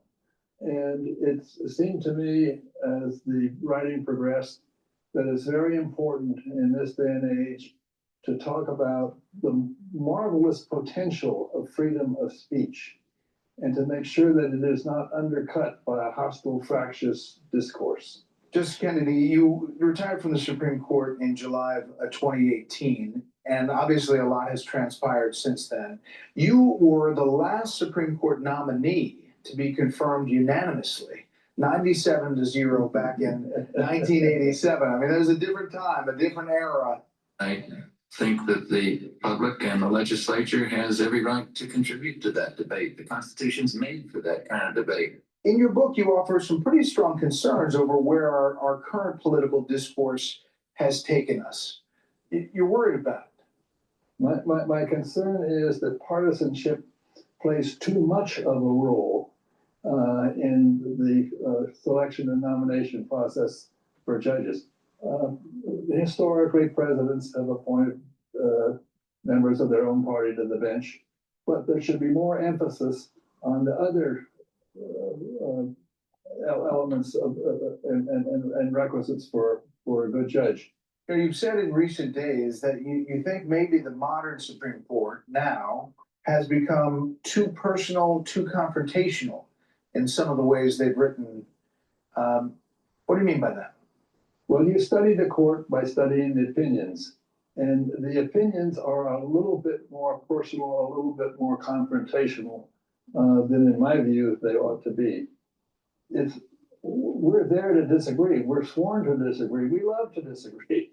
That's what being lawyers and judges and law professors, that's what it's all about.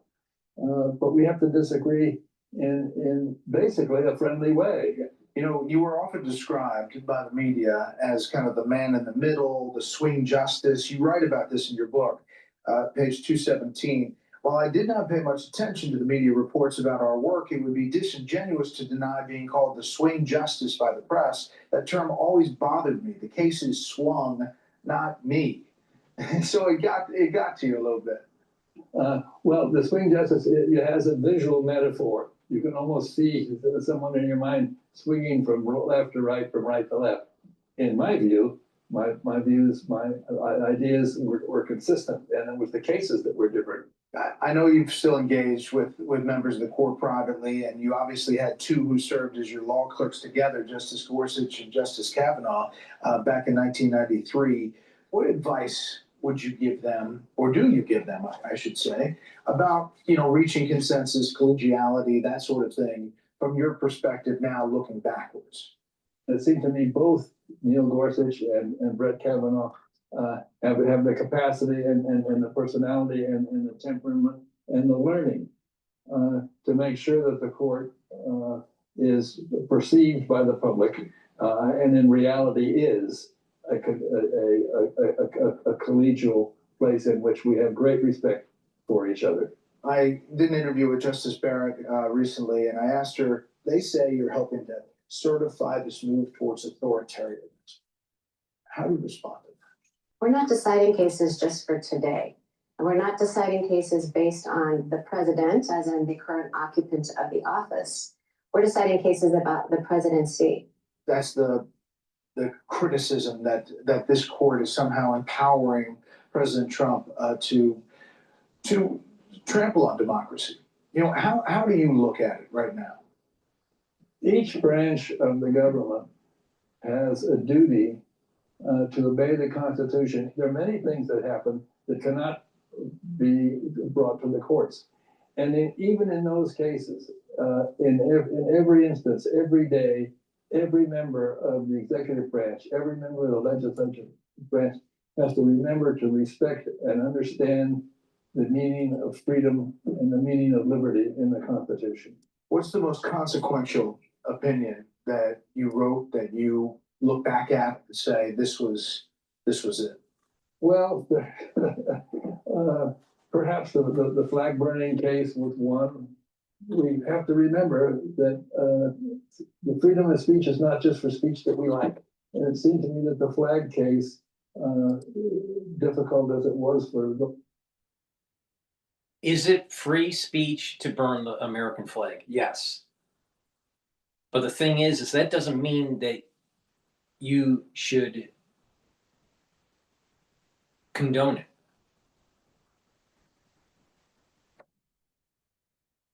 At a societal level. You can allow it to happen, right? You can allow it to happen because of freedom of speech. But in a public square, your freedom to say that is wrong, to desecrate the flag, because it's eroding society. It's about God, country, and family. And one of the pillars is country. Well, if you're burning the flag, that is eroding the pillars of society. Now, do they have the right to do it? Yes. But that doesn't mean that you should accept at a social setting this. When you see these people in public, or when you have coworkers, or even in some sort of public space, you can tell that person that you think it's wrong, that it's a desecration of the American flag and it's a desecration of the country. But it's their right to burn it. But it's your right to say you don't agree with them burning it.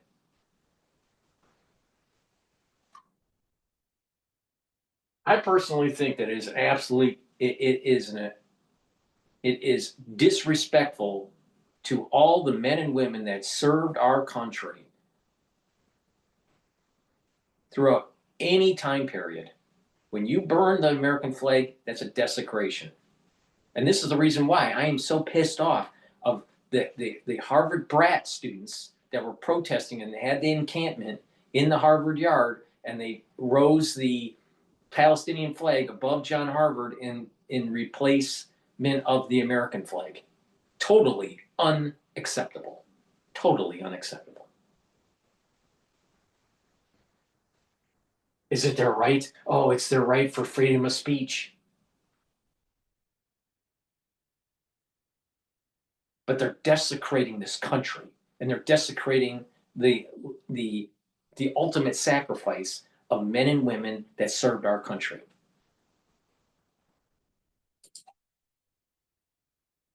Of us who said that the burning was permissible was a great teaching lesson. And it was interesting, Brett, that, as I recall, 80 senators got to the floor of the Senate to denounce the court and denounce the opinion. And over time, that decision was accepted by more and more people. And that's part of what the court does.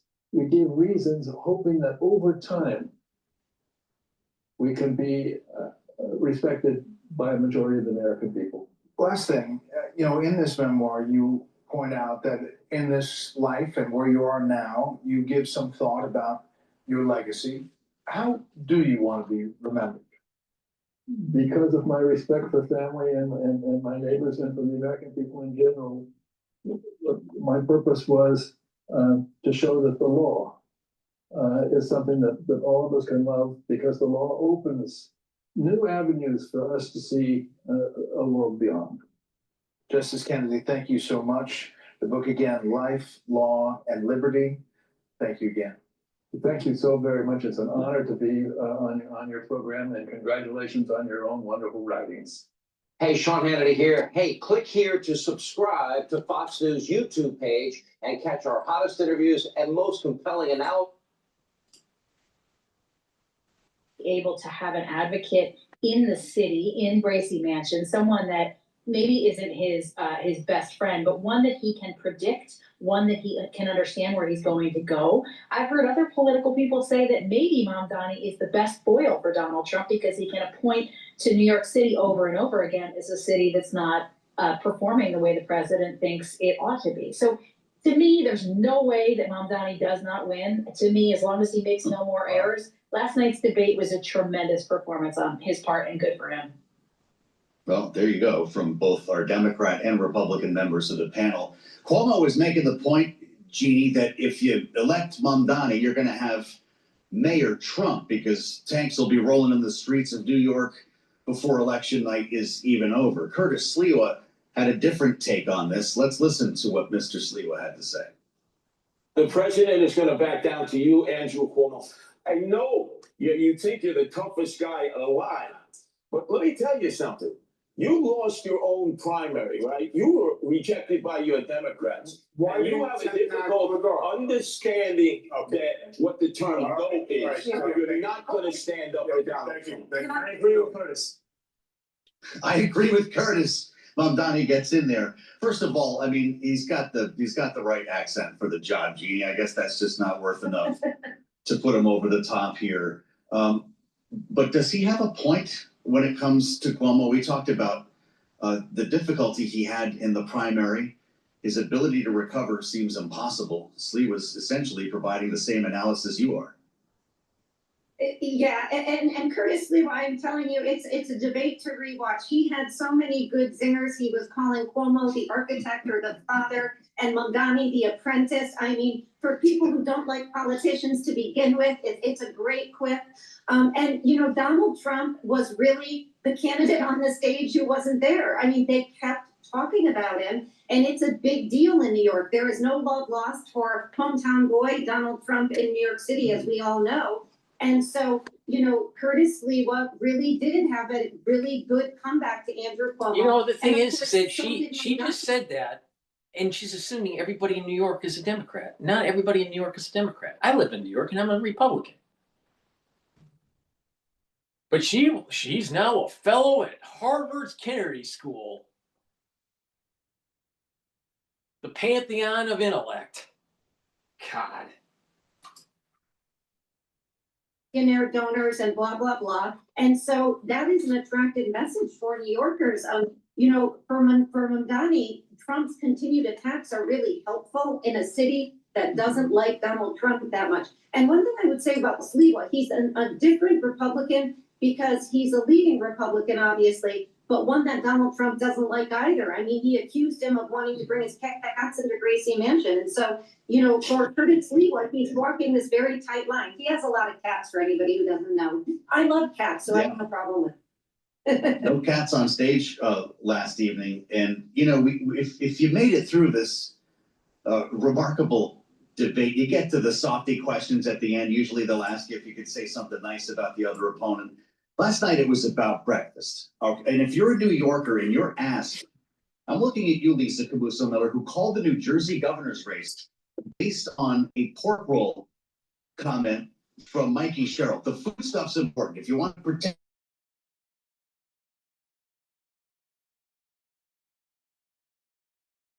breakfast bodega order, let's listen. What's your go-to breakfast order at the bodega, Mr. Sliwa? Oh, eggs and cheese on a roll. No salt, please. Mr. Cuomo, same thing.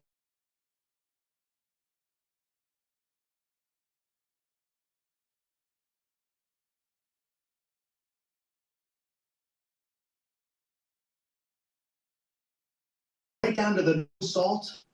It got us talking here in the newsroom, Jeannie and Lisa, and this became a cause here for the program on Balance of Power. We thought we'd take a little It would survey. be probably a bagel with lox and cream cheese.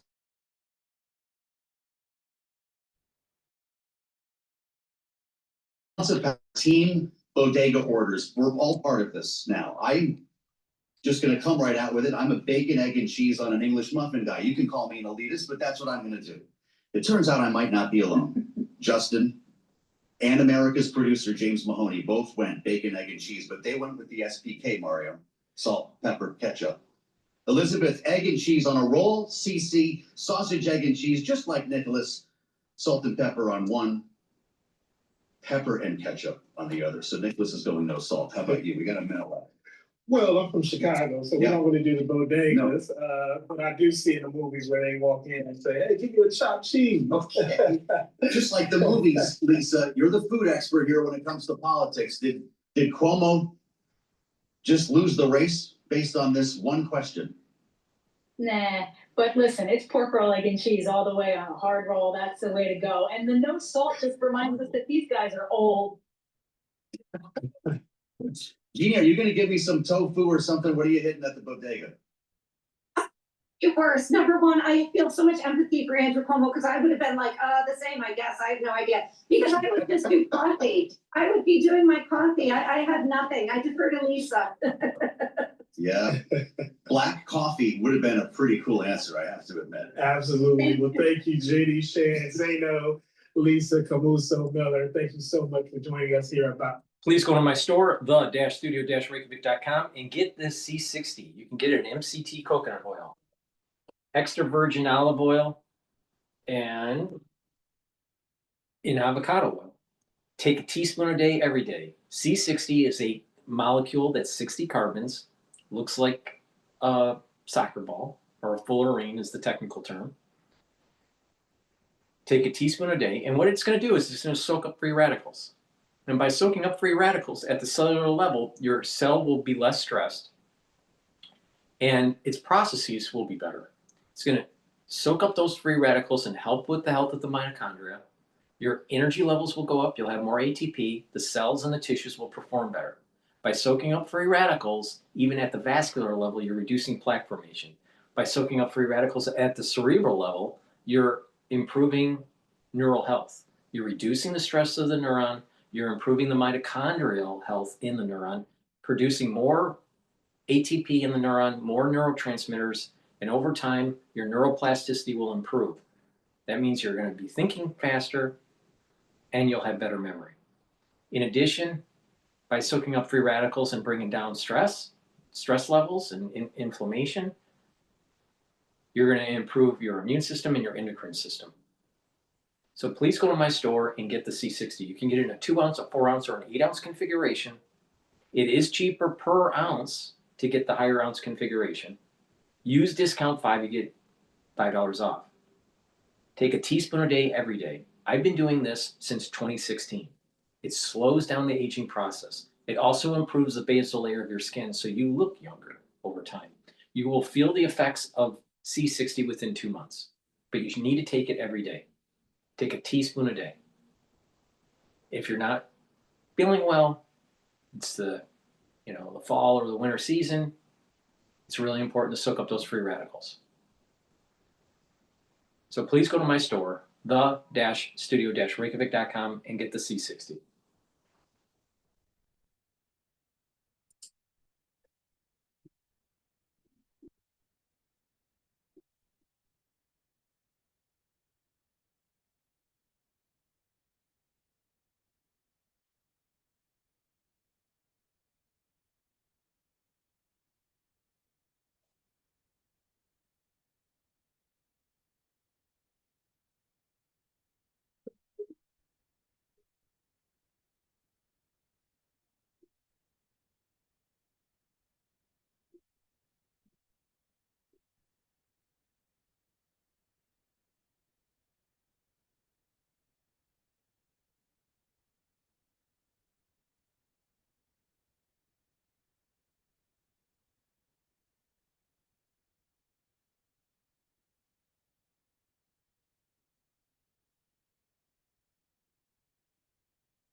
All right, let's listen in. Let's listen into Cash. We haven't played Cash Jordan in a while, so let's listen to Cash Jordan talking about Chicago's apartments. Roku's self-serve ads platform. It's easier than ever with Ads Manager. Sign up today.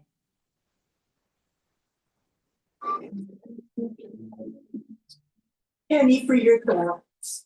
You think I could retire early? Question. Neighborhoods in Chicago are now war zones as sanctuary mobs pass ice. Ooh. Oh, they got that guy. Oh, he stole pandemonium. Oh, the guy's gonna rock. Oh, he threw a rock at him. Well, that ain't peaceful. Yeah, you better take that guy down. That guy better go to jail. This is ridiculous. These people are totally lawless. And look at how close they're getting. They're yelling at these agents. Oh, what are you doing? What are you doing? These agents are in a hostile environment for sure. I can't even believe it's in there. Don't look like it. Oh, they got that guy. Look at him.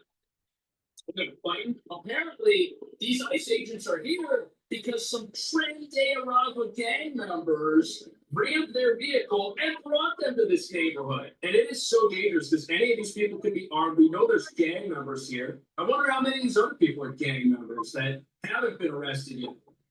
Look at them. They're all yelling. All of them want an open border. All of them want more illegal immigration. Oh, are they dragging somebody else out? Look at them all screaming. Everyone's screaming and dreaming at the same time.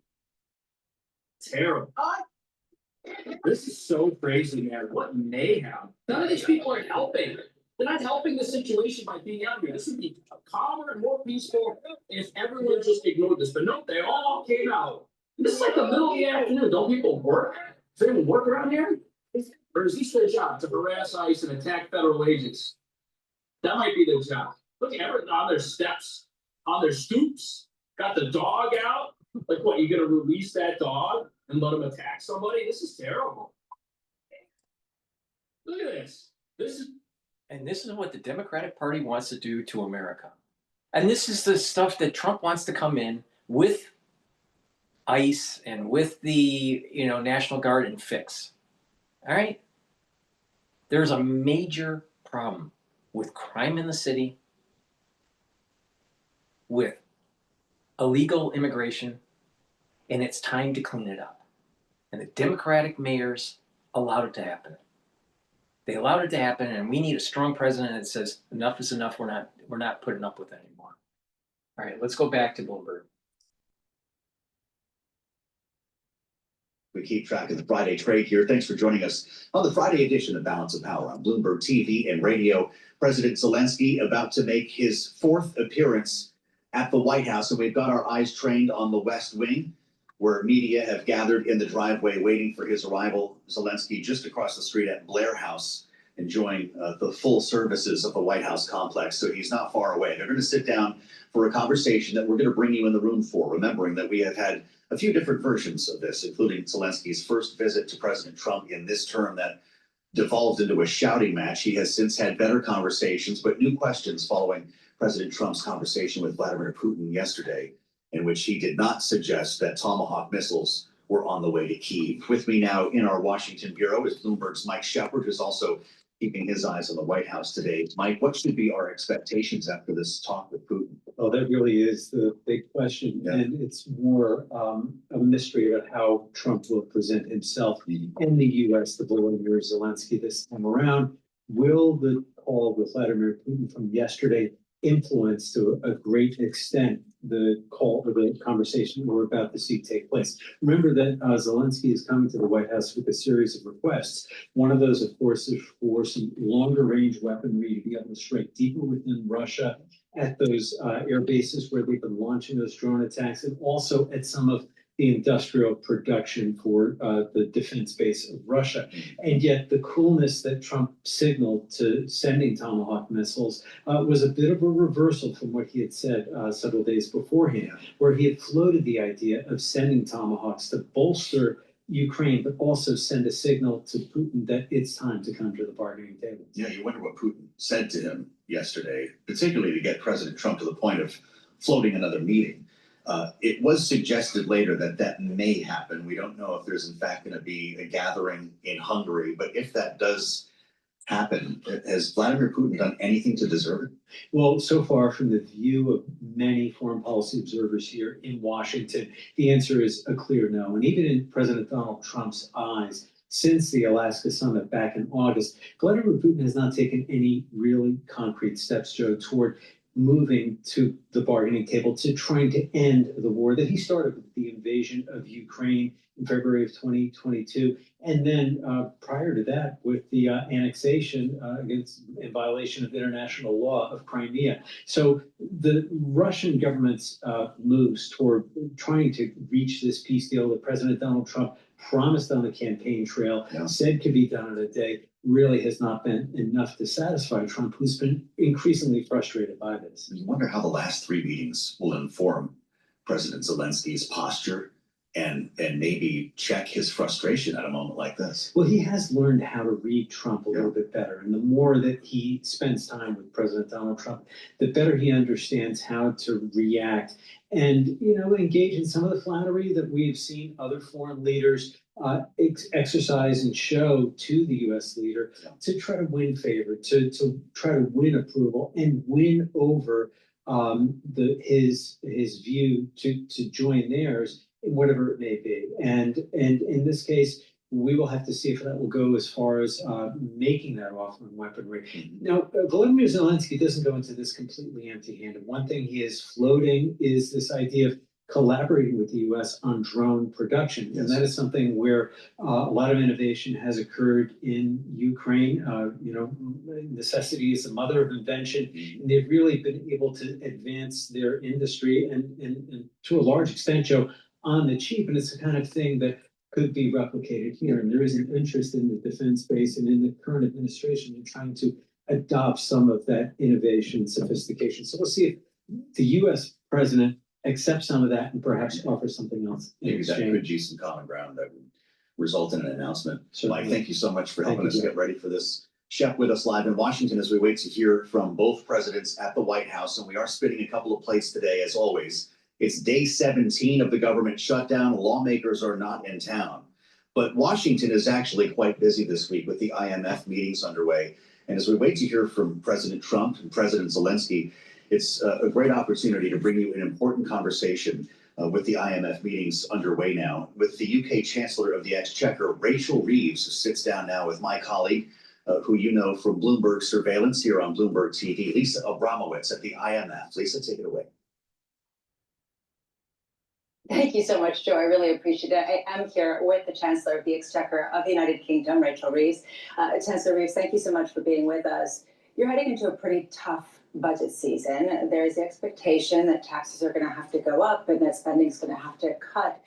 How much headroom are you looking to build for yourself so you don't have to do this again in terms of raising taxes again and going through another round of cuts? I think the British people recognise that the last year has been a challenging one, whether it is conflict in the Middle East, Russia's continued aggression in Ukraine, the need for higher defence spending, and also increasing trade barriers around the world have put countries under a lot of pressure, and no country, including the UK, is immune from that.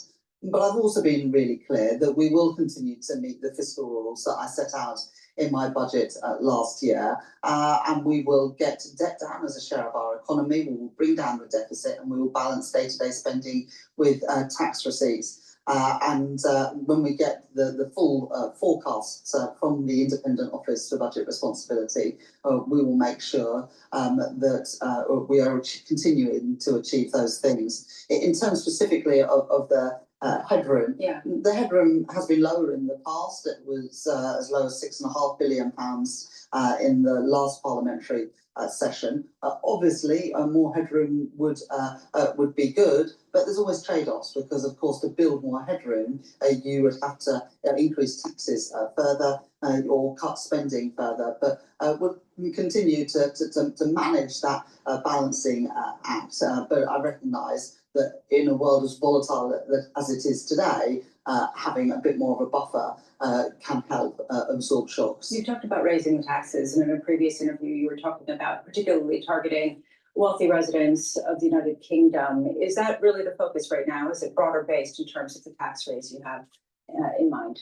In the budget last year, I did increase taxes on some of the wealthiest, and we also increased taxes on business. I'm very mindful, again, to get the balance right. We want to attract talent to the UK and keep talent in the UK. I also want to make it easier for businesses to grow and stay in Britain. So I'll set out the individual taxes on November the 26th, but I want this to be a pro-growth budget that maintains Britain as a great place to start and grow a business and to bring in investment. And obviously, over the last few months, we've secured huge amounts of foreign direct investment, including from the United States with those big technology companies investing in Britain. There's been a concern that if taxes go up too much on businesses, people will start to leave and individuals will leave. And there's been some anecdotal evidence of that, just personally, when I meet people from London and New York. I'm just wondering, have you kind of been aware of that and tried to reduce how much you lean on that lever? Well, we made some further changes to the tax arrangements for non-domiciled people earlier this year, which I think have been welcomed. We'll continue to monitor the response to any tax. But I would also say there are many people choosing to make Britain their home. We've just doubled the number of visas available for high net worth individuals, for entrepreneurs, and for academics in some of the growth sectors to build teams in the UK. And we've no doubt that people will apply for those visas and we will fill those places. So the UK remains an attractive place, in part because we are securing investment from the world. We're reforming our capital markets to make it easier for businesses to raise finance in London. And we're reforming our regulatory and planning systems to make it easier to get things done in the UK. How much are you planning to cut some of the welfare spending in particular, not just sort of day-to-day spending of the government? Well, it is important to make sure that all budgets, including the welfare budget, are well managed, and we do need to see reform of our welfare system. We'll continue to make the case with that reform. We've already brought in some changes to something called the universal credit system to reduce the incentives to get the health-related elements of that. And just a couple of weeks ago, I announced a youth guarantee to help young people, not in education, employment and training, get back into work. Like many countries around the world, particularly since the pandemic, we have experienced challenges in terms of youth unemployment and youth inactivity, and we're determined to turn that around with particular programs targeted at those young people. One big question for a lot of people is the Office for Budget Responsibility and what they'll come out with in terms of downgrading the growth forecast for the United Kingdom. Do you have any expectation or understanding of what that growth downgrade looks like? Well, the Office of Budget Responsibility, like other forecasters, use the past productivity performance to forecast the future. And it is true that under the previous government, over the last 14 years, both growth and productivity were underwhelming. And the Office of Budget Responsibility will update their predictions for the future based on the past. And it's my job as Chancellor to try and beat those expectations. And that's why we're pursuing policies on trade, investment, on planning, on permitting, on regulation and capital market reform, as well as through the trade deals that we're securing to make sure that our economy is well suited to benefit from global investment, from business and wealth creation. That's what we'll continue to do. Chancellor Reeves, thank you so much for taking the time. Thank you. That is Rachel Reeves, the Chancellor of the Exchequer in the United Kingdom. Joe, I'll send it back to you. Great, Lisa, thank you so much. What a treat to have Lisa Abramowitz in Washington, bringing us that great conversation with the Chancellor. We thank you. It's live on Bloomberg as we keep our eyes on a couple of moving parts here, including an imminent meeting between President Trump and President Zelensky.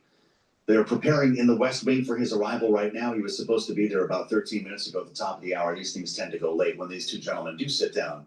We're going to bring you in the room so you can hear everything that the reporters hear live and unfiltered, knowing that these have taken on a couple of different shapes in what is now the fourth visit by Zelensky to the White House. He spent the evening at Blair House across the street, and he is, by the way, expected to hold his own press conference with reporters afterward.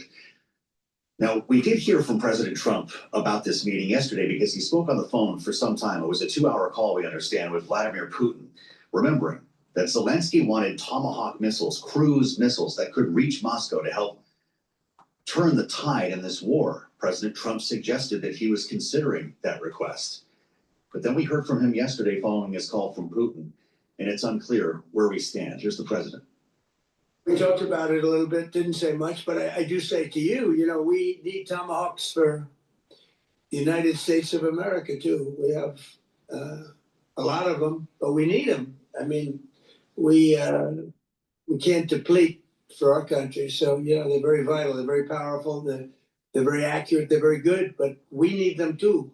So I don't know what we can do about that. Okay, so how many do we have?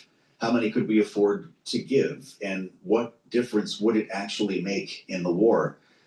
We thought we would talk to an expert, a voice you've heard before on this program and seen before on Balance of Power. Ben Jensen is back with us. He's director of the Futures Lab and senior fellow for the Defense and Security Department at the Center for Strategic and International Studies, CSIS. Ben, welcome back. It's great to have you on Bloomberg.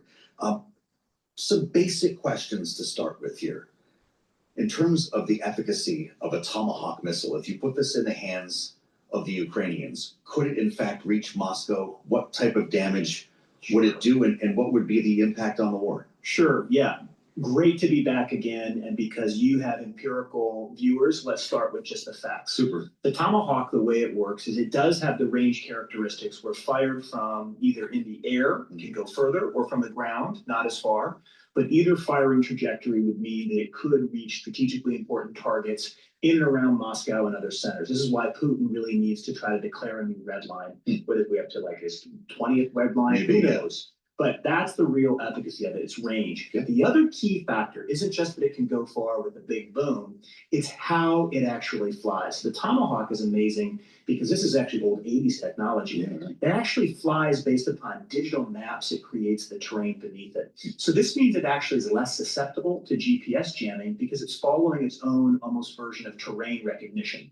That also means it can fly lower than some radars can pick it up. So a Tomahawk is designed to fly long distances, to stay low to the ground, and then to pop up and hit the target so the defender has less time to react. That's why it's such a disturbing weapon for the Russians and so effective for the Ukrainians. Would we have to also provide a delivery system, or could this be delivered by boat, by ground, by aircraft that Ukraine already has? You know, Ukraine is second only to MacGyver in its ability to make battlefield improvisation. So I have no doubt the Ukrainians would find a way to fire it, even if we somehow forgot to deliver it. Which our military is good, we wouldn't. The bigger question is how much intelligence would you pass with it? Are you helping train the flight profiles and routes? This has been an issue with Scout missiles in the past. So Tomahawk is a cruise missile. European countries have given other cruise missiles to the Ukrainians in the past. So you're right, it does come with a support package. It's not just you buy it off the shelf, you take it home and use it. You have to think about that intelligence package and then also how are you firing it. Okay, let's talk inventories. President Trump, who was open to this idea a couple of days ago, says, hey, we need them too, and we cannot deplete. Do we have a sense of how many we have? So not as readily as you think. Usually, you know, defense wonks like myself spend time like looking at congressional budgets to see how many were ordered and how many were bought. And then sometimes we don't get accurate numbers and the number shot in terms of actual strikes on enemy or much less in training. So what we do know is this is a high demand asset, right? You always hear that term. It's why it's ubiquitous now to say Tomahawk, which means there's never enough. And the bigger issue we have is that we just can't produce many of these missiles at the large enough quantities in a timely manner, especially when we're confronted with the world where one day we might fire a Tomahawk from a destroyer to hit a Houthi. The next day we might give it to Ukrainian to shoot something in Russia. But then the following day, we all of a sudden need to fire 1,000 of them in the defense of a treaty ally like the Philippines or Japan because of the Taiwan scenario. Okay, so you mentioned Yemen, by the way. We've popped off a lot of these at Yemen, and they come at what, $1 million a pop? Yeah, prices vary. Remember the way the defense contracts work, it isn't just a simple, you have to go for an average, $1 million a pop on average, but it depends on the block. And so my guess is we're probably going to give older inventory, lower block item Tomahawks to the Ukrainians to fire. Ones that we would be kind of like we did with some of the ATACMs that were nearing the end of their service life. So it's still an amazing missile. That's not to discount its power, but we're not going to be giving them the latest block that is more advanced and has maybe even some other features that would be of interest. Could it change the strategy for Ukraine? Could it break this war of attrition, or would this just be an opportunity to provide a deterrent for Vladimir Putin? How would it be employed? I tend to look at this, and this is where I think something is happening that's more interesting than gets credit in the Trump administration. I think that they're actually having what I would call a compounding coercive campaign right now. So the Tomahawks are actually a powerful deterrent and a powerful negotiating mechanism, even if not a single one enters Ukraine. Now Vladimir Putin has to reckon with the Americans can give the Ukrainians something that can hit targets with a bigger boom than the long-range drones attacks that are hitting Russian oil refineries. That is taken as compounding, because now think of the economic side. We've got the Indian oil dynamics going on. We've got this new call for a victory tariff to further hit Chinese support to Russia. We've got existing sanctions. We've got EU calls to create really interesting, like structured financial products, like essentially loans off Russian frozen assets. And we even have a bill in the US where we would essentially take, I think it's about $6 billion, it's a few $1 billion of Russian frozen assets and give it to the Ukrainians. So I actually see the economic dimensions of that coercive campaign as more deterrent than the individual Tomahawk delivery, but you can't separate them. I think the Trump team has developed a pretty sophisticated notion of this compounding coercive signal to try to really put the hard press on Putin in the wake of Gaza to then kind of put at least freeze the conflict, if not outright end. Fascinating. It's a great theory. It makes a lot of sense. And I wonder, when you consider the hotspots around the world, the amount of munitions that we're providing and using. There was fascinating analysis from Colonel Sanders at Bloomberg Intelligence, who sits right in the newsroom with us and was out with a client note talking about a potential re-rating of the major defense contractors based on the massive orders for missiles specifically that are going to be coming. Tomahawk is a Lockheed product. Who makes it? Well, remember, the weirdest part about most of these is because after that famous thing you call the Last Supper in defense, where you went from a lot of firms to a few firms, it's never as simple as everyone makes everything. Like it takes every company to make something. And never think about a missile as just a missile. A missile is a series of component parts, from a rocket engine to a guidance system to a warhead to avionics to a command and control suite. So usually the really interesting way to look at these weapon systems, and especially for Bloomberg watchers, as you're thinking about this, from how do you make bets upon the possibility of protracted conflict or the recapitalization of the American industrial base, you really have to look at it at that angle. Then you start making very different bets, because it turns out probably in a couple of years, we're probably going to have more rocket motors than we need, but we might not have as many drones as we need. And so you have to start to look carefully at what companies, who are their contracts, who are their suppliers. You then got to throw in weird curveballs like this whole critical mineral thing and the magnets. So it's never just as simple as Boeing or a Lockheed or a Northrop. All of them make phenomenal weapons. It's what part of the end item do they make? And then where do we understand those supply chains? And because of that complexity, that's why it's so hard to recapitalize the defense industrial base. What a great answer. So it sounds like for the investor, you might be looking at a basket. You're buying the industry, maybe more than individual names. But where do the Andurils come into play here, and some of the other smaller, more nimble, more innovative defense contractors they're being profiled on 60 Minutes as the next big thing? Will that in fact change procurement at the Pentagon? Unmanned drone, whether it's air or water? Who knows? I mean, in some sense, you don't seem impressed at all. So I'm impressed with some of their stuff, but I'll be more impressed when they have multiple factories that are mass producing. Understood. It's about scale for you. Yeah, it's about scale. And I also think a lot of the defense primes, despite the inefficiencies of federal procurement processes, a lot of our actually large primes are actually some of the most innovative companies you can find. It's American firms with DARPA that invent this thing called stealth. It's American firms actually working with DARPA researchers that invent the internet. So I have yet to see any small, amazing, disruptive company that has something as disruptive as stealth aircraft or the internet. Really interesting. What I do see, though, is that their willingness to create a more competitive, kind of Schumpeterian creative destruction landscape. So if nothing else, even if a lot of these new defense companies end up failing and failing tragically, they've at least forced interesting debates and energy, which is exactly what we want in capitalism.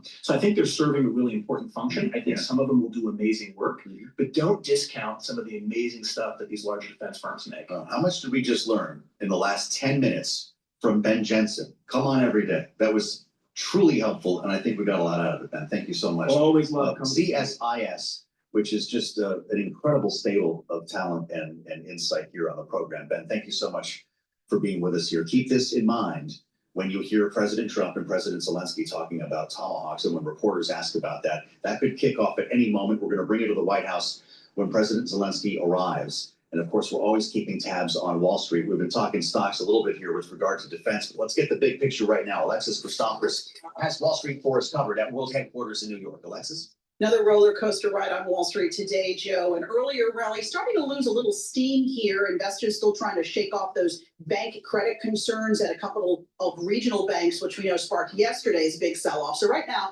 the Dow off its best levels, but up 117. The S&P 500 now in the green by about 8. The NASDAQ composite adding about 12 points, we'll call it. And precious metals pulling back from their record run. We've got gold down nearly 3% and spot silver off nearly 6%. Biggest drop there in 6 months. Now, stocks that led yesterday's sell-off are rallying back today. We've got Zions Bancorp up about 4%. Also, Western Alliance up now 2%, as a lot of investors believe problems at those banks are specific to those banks and don't represent a wider issue in the banking industry. Also, investment bank Jefferies up by more than 4%. It was caught in the storm for its exposure to bankrupt auto parts retailer First Brands. Well, Jefferies was upgraded today at Oppenheimer. And shares of American Express up 6.5%. Earnings there topping estimates as demand for its revamped Platinum card surged last quarter. For on-demand news 24 hours a day, subscribe to Bloomberg News Now wherever you get your podcasts. I'm Alexis Christophorous. That's your Bloomberg Business Flash. Back over to Joe Matthew in Balance of Power. Do appreciate it, Alexis. Thanks. We'll have more on the markets with Alexis. Please go to my store, the-studio-reykjavik.com, and get the ashwagandha root. Ashwagandha root will help you to control your cortisol levels and your blood glucose levels, help to bring down inflammation, boost up your immune system, and help with your cardiovascular system. Please go to my store and get the ashwagandha root. Use discount 5 and you get $5 off any order. Oh, defensive weaponry to close the skies, as Zelensky likes to say. There's a live view if you're with us on Bloomberg TV or on YouTube of the West Wing entrance. When Zelensky arrives, President Trump will step out and welcome him inside, and then we'll be off and running with a bilateral meeting that will involve reporters, and we'll hear that and see it live and unfiltered here on Bloomberg. As we assemble our political panel with their take, and to the big questions, which Trump do we get? Which Zelensky do we get today? We've seen 4 different versions of this, or we will have by the end of the day. The first 3 were different in very significant ways. And we're joined now by Bloomberg Politics contributor, Democratic analyst Jeannie Sheehan Zaino, democracy visiting fellow at Harvard Kennedy School's Ash Center, alongside Republican strategist Lisa Camuso-Miller, the former RNC communications director and host of the great Friday Reporter podcast. Lisa, which Zelensky shows up today and which Trump will greet him? Oh boy, I mean, Joe, it's hard to tell. I think that both sides probably are feeling very optimistic. There's been a lot of good news as it relates to what's happening overseas in terms of negotiation conversations, open conversations. I think a lot of it will be tempered by how the call went yesterday with Putin. And that's, to me, also, there's so many variables that could take place here. I'm optimistic. I'm hopeful that it's a productive conversation because it's one that needs to be had. And it's one that needs to keep the momentum going. I have to admit, I'd be on time for this, Jeannie, if it were me. He's a half an hour late. Maybe that was in coordination with the White House.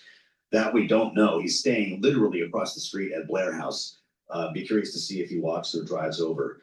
We can tell you, according to the press pool, by the way, that a military honor guard is waiting on the lawn, lined up along the driveway there to greet him. So he is not getting the red carpet, so to speak, but the same treatment as another world leader, Jeannie, which is a lot different than the feeling, at least, that we had on his first visit. Is this going to be contentious, collaborative? What's the vibe today? Yeah, and I'm so glad you mentioned the Blair House, because my understanding is this is the first time in one of these visits he has been able to stay at the Blair House, which several people are suggesting is a sign of respect. In the past, I think he's had to get one of those hotels in DC that we've all stayed at. So that It's a great point that you make, Jeannie. He was staying at the Four Seasons the night that the meeting went south, and forgive me for interrupting, but he has just arrived. There you see the two standing side by side at the West Wing portico. The president has got his arm around him, pat on the back. It looks, based on my view here, it's a little bit difficult to tell in the shadows that he's wearing the same black suit that he had on last evening, and they've just resolved inside the West Wing. So we'll be hearing from them a bit from now as the photographers follow them inside. Jeannie, it's an upgrade to get Blair House when you're used to staying in a hotel, even if it is the Four Seasons. That's right. And listen, I love myself some Four Seasons, Joe, so I would stay there in a heartbeat, but the Blair House is an upgrade. So that people are saying is one sign that he may be looking forward to a meeting with more respect, but we never know. I mean, you and I were sitting here at the first meeting and, you know, we probably thought it was going to be a regular meeting, and it turned into something other than any of us had ever seen. And of course, a big question is J.D. Vance, is the vice president there? It's hard to know. But, you know, I do think on this tomahawk issue, one thing, and I thought Ben's point was so well taken, the politics of this, I think, are even more critical than the strategy from a military perspective. Because, of course, they already have the flamingos. They already have the ability to go into Russia and with a precision missile. And that hasn't changed the trajectory of the war. And most experts say that even if they got a limited number of tomahawks, it wouldn't change the trajectory of the war. But it was enough to get Vladimir Putin on that phone call yesterday, which, to Lisa's point, is really critical here. And Donald Trump seems to have altered his thinking, maybe, in terms of both the tomahawks and sanctions, with that bipartisan bill still hovering over. So Vladimir Putin and congratulating Donald Trump. They all know how to play him now. Zelensky in his suit today seems to have been able to speak his language on the sanctions and the tomahawks to a certain extent so far. Press pool is gathering right now, so we could be hearing and seeing them shortly with more color from the pool. If you put yourself out there in the driveway, having just seen these two at the door together, the faint sound of music is emanating from the Rose Garden, what the president calls the Rose Garden Club. The soundtrack for this arrival, Chiquita by ABBA and Maria from West Side Story. Lisa, what will be the mood music for the meeting? I don't know, Joe. Did you just hand me the auxiliary connection? I don't know, Joe. I mean, the whole thing to me is just bananas. This whole, don't even get me started on the Rose Garden conversation. I think more than anything, though, it's a great sign. Jeannie makes an awesome point about the fact that he's at Blair House. Great conversation, great starting point that the two of them meet one another. They meet at the same point of view. They're dressed similarly. I mean, all of these sort of small moments that we're looking for some indication about how the conversation goes to show that there has been a tremendous evolution in this relationship. And that, to me, I think is encouraging. I'm encouraged by that alone. And so I'll be curious to see how this conversation goes. But this relationship is one that has been fraught with ups and downs.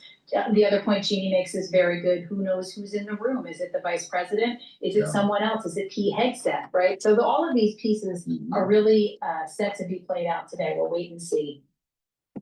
Or maybe Andrea Bocelli, who was in the Oval Office a short time ago, Jeannie. That Oval Office, as the president likes to call it, the greatest show on earth, is quite the staging area. And so this is going to play locally for President Zelensky as well. I mentioned he's going to hold a news conference, maybe an impromptu news conference out there in outside, presumably the White House gates. He said he would do it in front of Blair House later on today. What's going to happen here following the meeting when both sides try to frame this to their own benefit? And how will it play locally for President Zelensky? Yeah, and Joe, I'm glad you said they played Maria from West Side Story and not like I Feel Pretty or one of those. So I think Donald Trump. I can't say they did, but yeah. Yeah, let's hope not. And I love West Side Story. But, I'm glad you raised the domestic issue because that is critical. And it's on both sides, of course, for Zelensky, who is facing his own real challenges at home. And also for Donald Trump. I mean, we had Marjorie Taylor Greene out in the last few hours talking about the fact that Donald Trump has taken his eye off the America First agenda with what she calls a revolving door of foreign policy leaders and less focus on things like you just had Lisa Abramowitz on talking about the economy, affordability, housing. And so these, the domestic issues are critical. And I'm going to be very curious to see if both Zelensky and Donald Trump can do anything to improve their standing domestically. Because, of course, when you see the MAGA folks starting to cry foul when Donald Trump is focusing too much on foreign policy, that is a sign that he needs to get back to the business of the government, which is in its, 14th, 15th day of a shutdown. And of course, again, Zelensky has his own challenges at home. Day 17, Jeannie, and nobody's talking about it. You're the first person I think maybe I said something at this hour. It is interesting how we go from one to the next, but that's what Flooding the Zone is all about. We have less than a minute left, Lisa. What are you going to be watching when the cameras open up and we see these two sitting there? What are you watching for? Is it like Jeannie said, who's on the other couch? Yeah, I mean, no doubt about it. I'm looking for who's on the other couch and I'm looking for body language. Look, I'm a communications person by trade, Joe, so I'm always looking for those nonverbal cues. How did it go? How did this early conversation when they walked in the door? What did the president talk about? How did it go? Who greeted him? There's so many. I mean, that's why we're here on the political panel because we love to little ins and outs and stuff. For me, I'm really looking for body language in the room. Yeah. Excellent. It's going to be the cabinet room, by the way, and we're going into overtime here because we're just now watching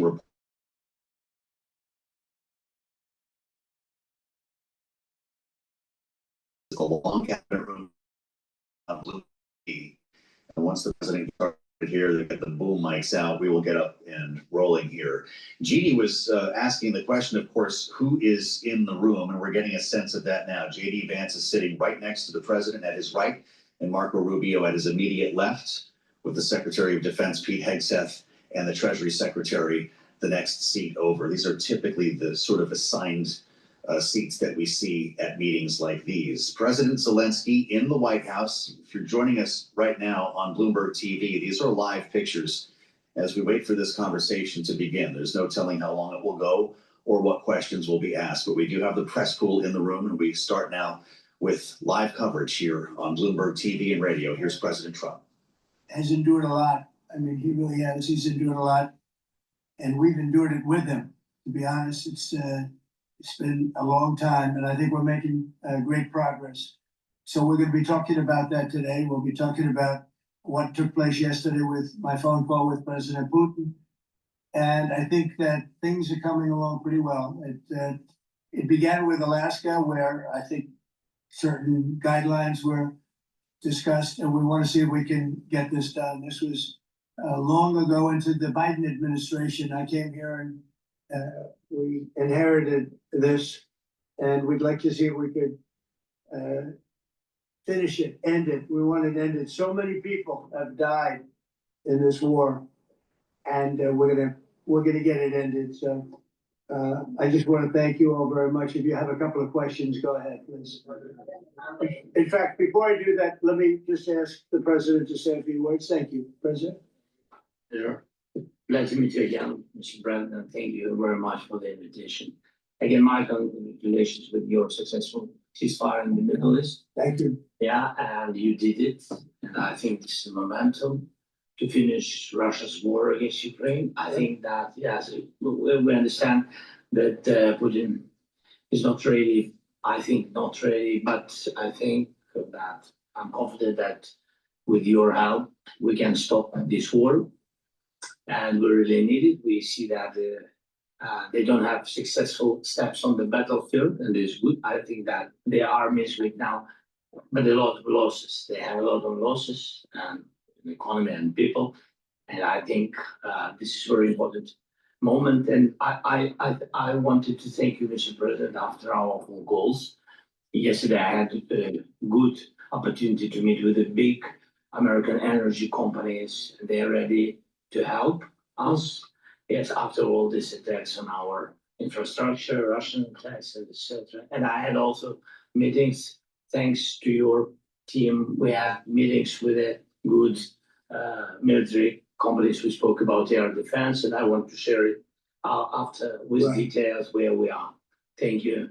Thank you so much. Thank you very much. And I think it looks beautiful in this jacket. Yeah. It's beautiful. I hope people notice. It's actually very stylish. I like it. Please go ahead. The Department of State and was hearing all the possible escalation, they were not allowing the Ukrainians to strike into Russia, hearing of this escalation. Yeah. Would your administration allow Ukrainians to strike into Russia? We're going to be talking about that. That's something we'll be talking about. You're right. It's an escalation, but we'll be talking about that.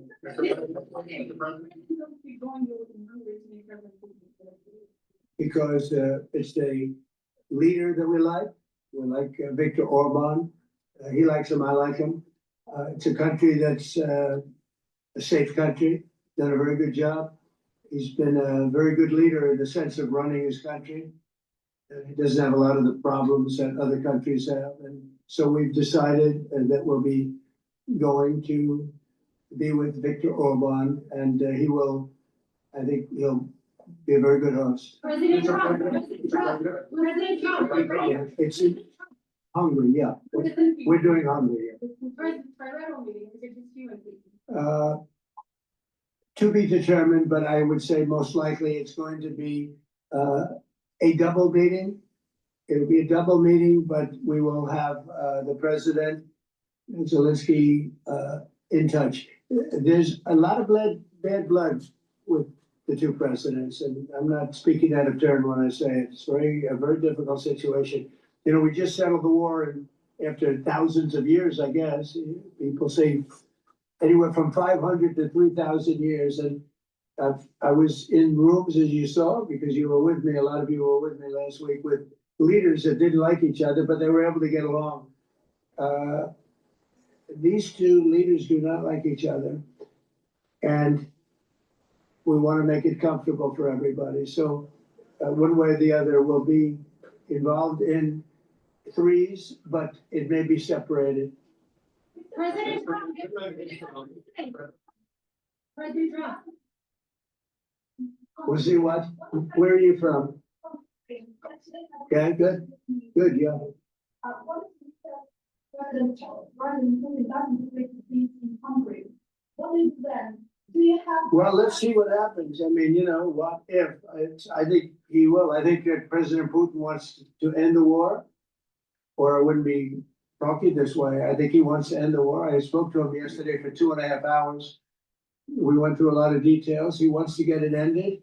I think that President Zelensky wants to get it ended. Now we have to get it done. President Trump, Tara Casanova from Lindell TV, and although I love asking you questions, today my question is for President Zelensky. Sure, go ahead, please. Thank you. Our President Zelensky, President Trump, just brokered a peace deal in the Middle East that all Americans, both sides of the aisle, are very proud of.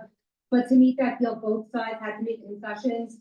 Our president has stuck out his neck in many ways to make a peace deal for your war as well. What specific concessions are you willing to make to end this war with Russia? Will you give up joining NATO? Americans have foreign war fatigue, and our president, as he said, we need our tomahawks too. To me. Yes, you Okay. Zelensky. Thank you very much.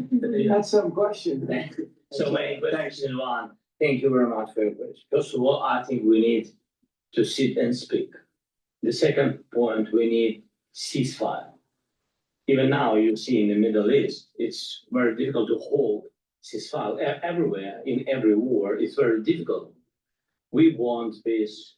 Putin doesn't want. That's why we need pressure on him.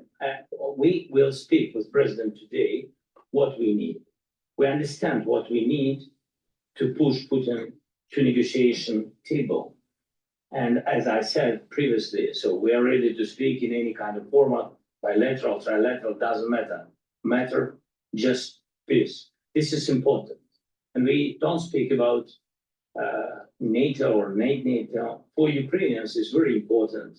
Of course, it's our decisions of allies to decide where we are. But are you willing to get Yes, but the most important thing for people in Ukraine, which are under each day's attack, to have really strong security guarantees. NATO is the best, but weapon is very important. Allies on our side is very important. And between us, for us, bilateral security guarantees between me and President Trump is very important. I don't know, we didn't speak with details about it, but this is the most important document because United States is very strong.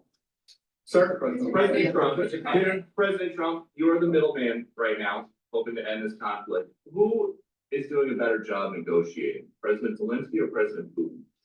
I think they're both doing a great job in that sense. We have to get it done. We've got to take some of the hatred of each other. You know, they don't like each other. I say that in front of President Zelensky, but I say it in front of President Putin too. They have tremendous bad blood. It's really is what is holding up, I think, the settlement. I think we're going to get it done, and we have to make it long lasting. As I said in the Middle East, everlasting, right? Everlasting. And the Middle East is a much more complicated situation. You know, we had 59 countries involved, and every one of them agreed. And it's, you know, it's sort of amazing. Most people didn't think that was doable. This is going to be something I really believe that's going to get done. I had a very good talk yesterday with President Putin. I think he wants to get it done. Right behind you. When we were in Israel with President Trump earlier in the week, we heard a lot about the difference in diplomacy between President Trump and President Joe Biden before him. What do you see as the biggest difference in diplomacy between President Trump and President Biden? President Trump has a big chance now to finish this war. President Biden now is not the president, so he doesn't have a chance to finish this war. And President Trump is really showed for the world that he can manage ceasefire in the Middle East. And that's why I hope that he will do this, and we will also have such big success. For Ukraine, it's a big chance. And I hope that President Trump can manage it. I would say the biggest difference is one is extremely competent and the other one is grossly incompetent. Sir, a few weeks ago in New York, when you two met, you said that you think Ukraine could ultimately take back all the territory that it's lost so far. Do you still think that's the case, or do you think there'll have to be some sort of? You never know. You know, war is very interesting. You never know, do you? You just never know with war and peace, but you never know. Please. Tomahawk supply to Ukraine as an escalation, yet it continues using similar cruise missiles like Caliber. And Yeah, who are you with? Who are you with? You Ukraine? But Russia continue even using the cruise missiles and also nuclear capable ballistic missiles in Ukraine since 2022. So do you consider providing Ukraine with the Tomahawk or similar missile as an opportunity to equalize the possibilities of Ukraine and Russia and push Moscow to the negotiation? Yeah, sure. We're gonna be talking about that. That's why we're here. Okay, fair question. Exactly as he told you to say it, but we're gonna be talking about it. Okay, yeah, please. In Hungary would still. You said India and Hungary? That's an interesting, India and Hungary. It's an interesting combination. Well, India is not going to be buying Russian oil anymore.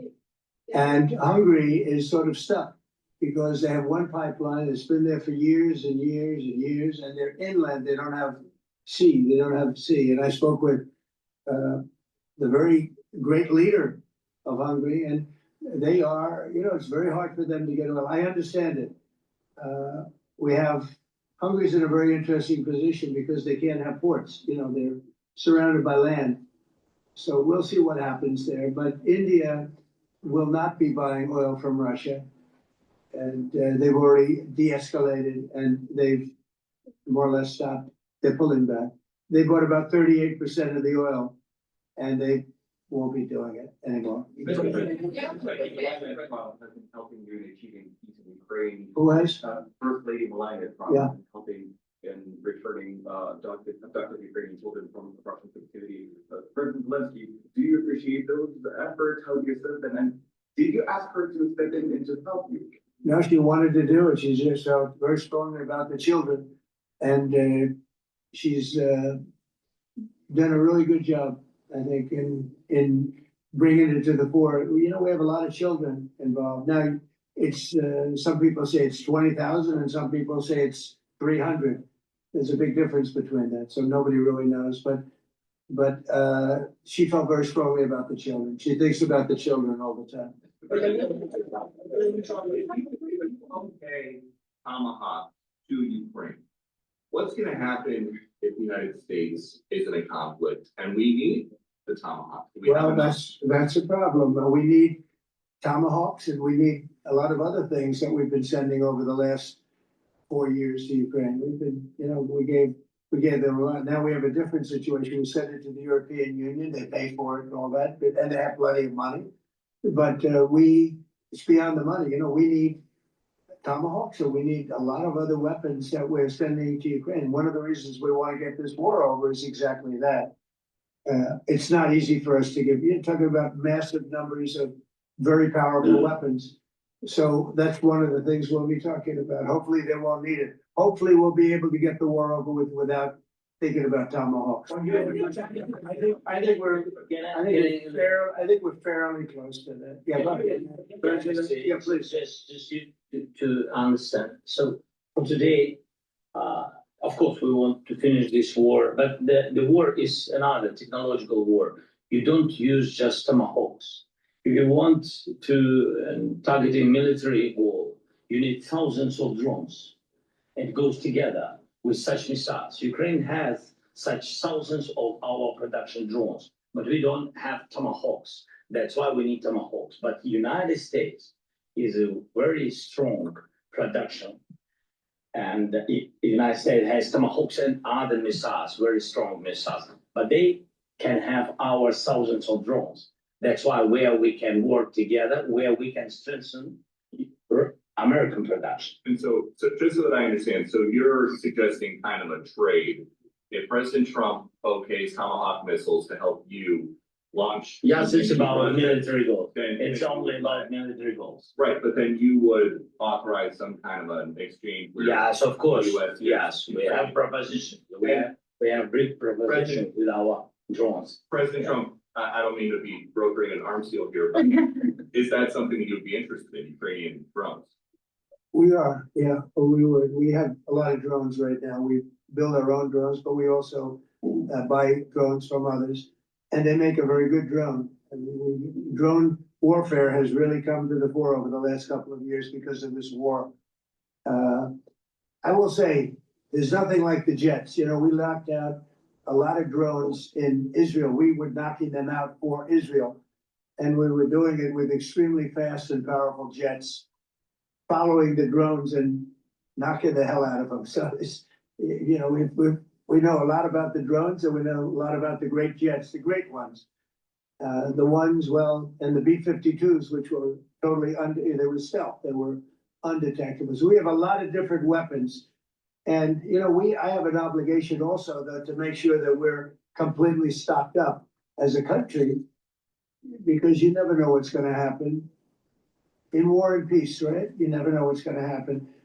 So we're gonna be talking about tomahawks and would much rather have them not need tomahawks. Would much rather have the war be over, to be honest, because, you know, we're in it to get the war over. We're selling a lot of different types of weapon, as you know, to the European Union. We're not in it for that. We're in it to get it over. We're losing thousands of people a week, thousands of people. Russian, Ukrainian, and mostly soldiers. I mean, mostly soldiers. But we're in it to see that end, and we can end quickly, and I think we can. I mean, I had a very good talk yesterday. We're going to be talking about it, but I had a very productive talk yesterday with President. We'll see what happens. But the war in the Middle East was far more complicated. We got that one done, and I think we have a good chance. I think President Zelensky wants it done, and I think President Putin wants it done. And how all they have to do is get along a little bit. Can you give us an update on the trade negotiations with China or perhaps I think during that? Yeah, I will, and I'm gonna let Scott do that, but I think we're doing very well. I think we're getting along with China. China's would like to have something as of this moment. We'll be meeting in a couple of weeks. We'll be meeting in South Korea, myself. I think so. It looks like it's going forward. I think so. They want to meet. We like to meet. I have a very good relationship with President Xi, and we're going to see what happens. But, you know, for years we were taken advantage of by China very badly. We were losing hundreds of billions of dollars a year to China. We really built their military, to think about it. The kind of money that presidents allowed to be lost to China was just insane. And then when I came into office, as you know, I put very severe tariffs. So we took in hundreds of billions of dollars in my first term from China. Biden let that go because it was so much. He let it continue, but he gave all sorts of exceptions. And by the time you look at it, Scott, I would say it wasn't the same thing. He would give an exception for anything. If you got up and went out to dinner, he'd give you an exception. So it wasn't the same thing. But I put on very serious tariffs. So we took in hundreds of billions of dollars, and then I left office. The election was rigged. I left office, and that was the story. Now I come back, and we are in a very strong position because of tariffs. We're in a very powerful position because of the fact that we have tariffs. If we didn't have tariffs, we would be in a very weak position. We would be in a weakened state. But with tariffs, we've made hundreds of billions of dollars, not only from China, but from others. And China wants to talk, and we like talking to China. So we have a very good relationship, and we're going to be meeting in South Korea a couple of weeks. And I just got back from a long trip. I'm going on another long trip And Scott, do you wanna say a few words on that, please? Yes, sir. So the entire relationship, from the my perspective, the two leaders have for each other. China did a substantial, unprovoked escalation last week. We were unable to get in touch with them. Since then, it's been IMF World Bank Week. They have had working level people here who, there have been meetings. The vice premier, who is my counterpart, and I will be speaking this evening at around 8:30, 9 o'clock. And then he and I and a delegation will meet in Malaysia probably a week from tomorrow to prepare for the two presidents to meet. So again, I think that things have de-escalated. We hope that China will show the respect that we have shown them. And I am confident that President Trump, because of his relationship with President Xi, will be able to get things back on a good course. Is the hope for that meeting with you and President Xi some kind of trade deal then, or Could be. more? Look, I think we're in a very strong position. We're getting, as you know, as of November 1st, I could move it up if I wanted. A 100% tariff over and above what we get now. So that would make it about 157%. And China doesn't want that, and they want to talk. And we're talking, and I think we'll make a deal that will be good for both. I think we will do something, but you have to understand, we never got anything from China. It was a one-way street for many years, for decades. It was a one-way street, and they became rich because of the United States. And frankly, presidents that, let's be nice, they didn't know. They just didn't know. They didn't understand what was happening to them. But I understood it. I understood it long before I ran for politics. I used to watch in amazement at how stupid our country was, how stupid they were. And we're not stupid anymore. And that includes with the European Union, that includes with Japan and South Korea. We're all we want to do is be treated fairly. But the fairly is hundreds of billions and even trillions of dollars coming into the United States. And it's our national security is secure because of tariffs. If we didn't have tariffs, we would have no national security. So it's very important. We see China's help in ending the war in Ukraine. Do you need that to put pressure on Russia? I'll be discussing that, but I'd love to see it ended before then. I mean, I think we have a chance of ending the war quickly if flexibility is shown on behalf, and again, we're not losing people.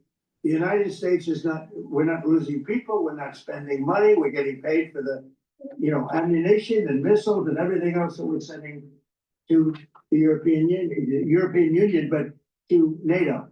But it's very similar. If you look at the countries, I mean, it's very similar. And we just made a very fair trade deal with the European Union. And what we wanted, and we made a very good deal with NATO too. They paid for all of this. That's not what we're in this for. We're in it to save thousands of lives every week. Thousands and thousands of lives. That's why we're in it. And I think we have a very good chance of bringing this war to a conclusion.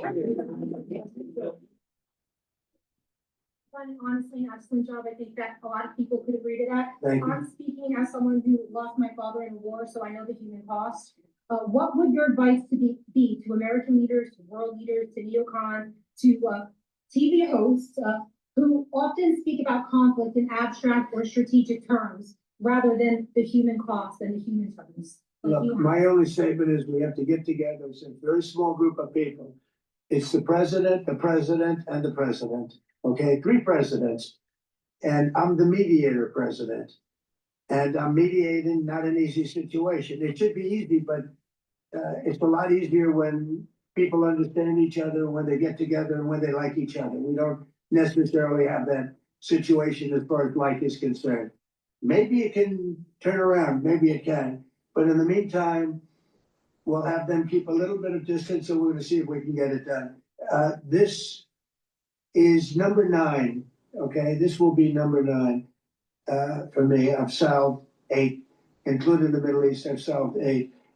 This, I thought, would have been among the easiest. We solved, President Putin mentioned yesterday, Armenia, all of the different wars. He said it was amazing because but the big one that he was surprised that we were able to settle was the Middle East. He thought it was incredible. He was very generous in that sense.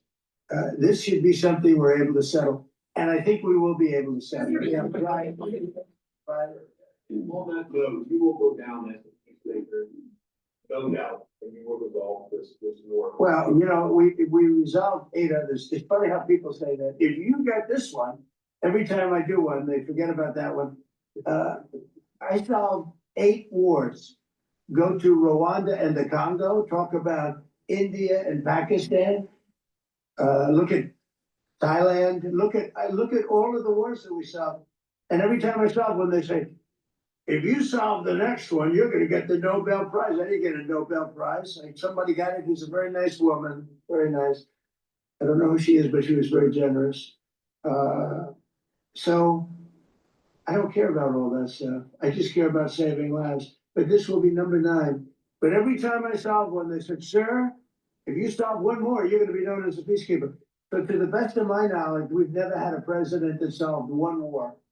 Not one war. Bush started a war. A lot of them start wars, but they don't solve the wars. They don't settle them. And especially when they have nothing to do with us. I felt almost, I guess, just about all of these wars had nothing to do with us. But I saved tens of millions of lives. The Prime Minister of Pakistan said, I saved millions of lives in interceding on Pakistan. And you look at Pakistan and India as an example. That would have been a bad one, 2 nuclear nations, right? So I say this, this is pretty much the last one, although I do understand that Pakistan attacked, or there is an attack going on with Afghanistan. That's an easy one for me to solve if I have to solve it. In the meantime, I have to run the USA, but I love solving wars. You know why? I like stopping people from being killed, and I've saved millions and millions of lives, and I think we're going to have success with this war. And by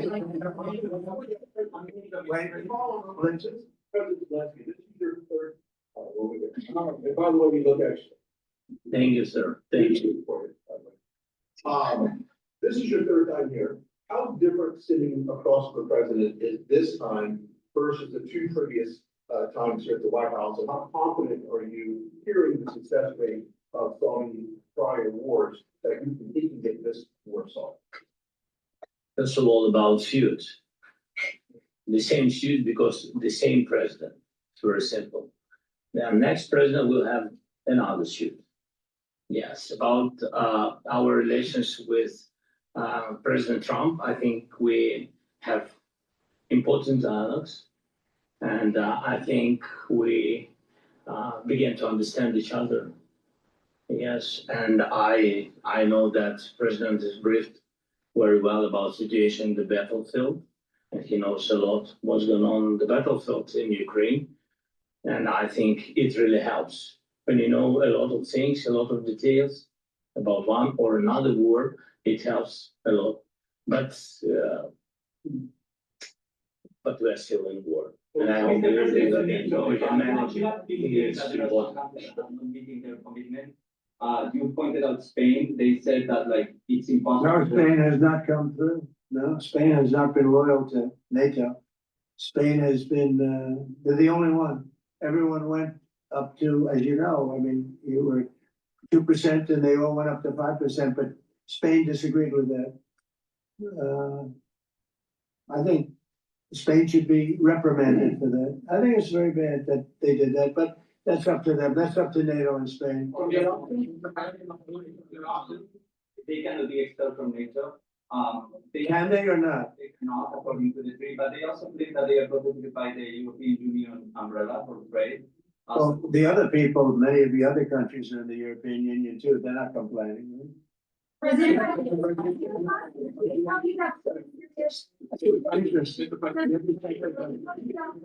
please go ahead.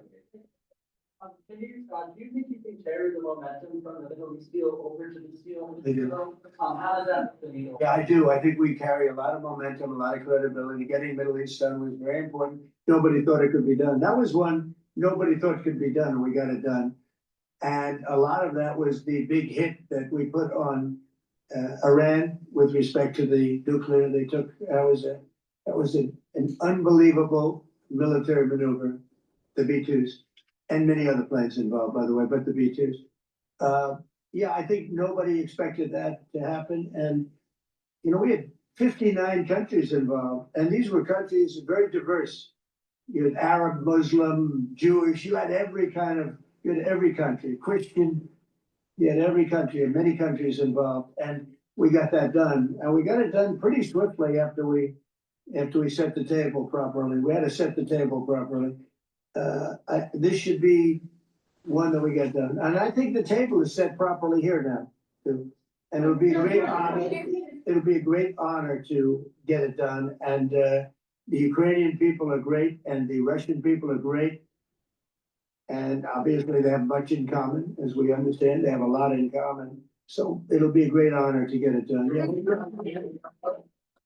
On Venezuela, there are survivors of your latest boat strike. What happens to those survivors? Well, I'll ask Marco to discuss that possibly. Yeah, it's well known there's an ongoing narco-terrorist operation the United States has been conducting. As far as details of any recent strikes, we're not prepared here to announce all those details, but you'll get that information here very shortly. How are the survivors when these are meant to be lethal attacks? Yeah, again, I mean, we're undertaking these operations against narco-terrorists. That's what these are. These are terrorists. Let's be clear. And but as far as the details of any recent operations, when we are prepared to announce those, we will, as the president has consistently done. So you may get something on that later today. Let me ask you, that was in a submarine, right? We attacked a submarine, and that was a drug-carrying submarine built specifically for the transportation of massive amounts of drugs. Just so you understand, this was not an innocent group of people. I don't know too many people that have submarines. And that was an attack on a drug-carrying, loaded-up submarine. Yeah. Putin, is it your belief, as Mr. Zelensky said yesterday, that the threat of tomahawks and costs that Secretary has put it, is that bringing him to the table? The fact that it's kind of a carrot and stick? I don't know what's bringing him to. I think he wants to make a deal. That's all. I can't tell you what's bringing him. Sure, that's the threat of that is good, but the threat of that is always there. Tomahawks are very dangerous weapons. They're incredible weapons.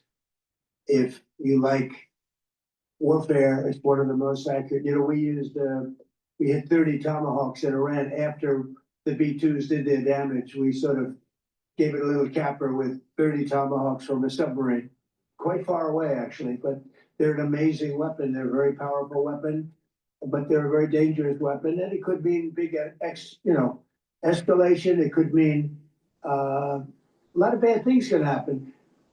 Tomahawks are a big deal. But one thing I have to say, we want Tomahawks also. We don't want to be giving away things that we need to protect our country. We have a very strong country right now. We have a strong military. We have the greatest military in the world. We have the greatest weapons in the world. I want to get this war over. Putin, Trump tunnel to connect Russia and Alaska. Are you interested? I just heard about it. A tunnel from Russia to Alaska. I just heard about that one. That's an interesting one. I'll have to think about that. I hadn't heard that. We just did a nice road in Alaska. It's going to get us to a lot of minerals. So we have a piece of it, a good piece of the ownership because of the fact we made it possible. But this came up yesterday, a tunnel from Russia to Alaska. That's an interesting. What do you think of that, Mr. President? Do you have any ideas? How do you like that idea? I'm not happy with this. I don't think you're gonna like it. I don't think you like it. I don't think you like it. You think that your guidance thing? Well, we had a senator that wanted, remember from Hawaii, she wanted a tunnel from the mainland to Hawaii. Then she said, well, we can't do that, so we're gonna build a railroad to Hawaii. Do you remember? She's a current sitting senator, Democrat. She wants a railroad to go to Hawaii, right? You know who that is, right? She's another beautiful. Yeah, please. Aren't you concerned that maybe the Russian president is trying to buy himself more time? Yeah, I am, but I've been played all my life by the best of them. And I came out really well. So it's possible, a little time. It's all right. But I think that I'm pretty good at this stuff. I think that he wants to make a deal. I made 8 of them. I'm going to make a 9th. I think he wants to make a deal. another thing which is unmade. Well, I think that he should have won the war in a week. Yeah, I do think. And if we didn't give the anti-tank missiles, as you know, the javelins they call them, they got stuck in the mud. They would have been in Kiev very quickly. They were heading to Kiev. So, you know, in war, you have a lot of luck too. You know, people, weather has won war, and the cold and the heat and all things take place in war. But that was a very interesting moment when the tanks started rolling and some brilliant general said, let's go through the mud instead of going down the highway. Right? So they got a little bit lucky. But you know where they really got lucky? I gave javelins. That wasn't given by Barack Hussein Obama. He gave them sheets. You know, there's a statement.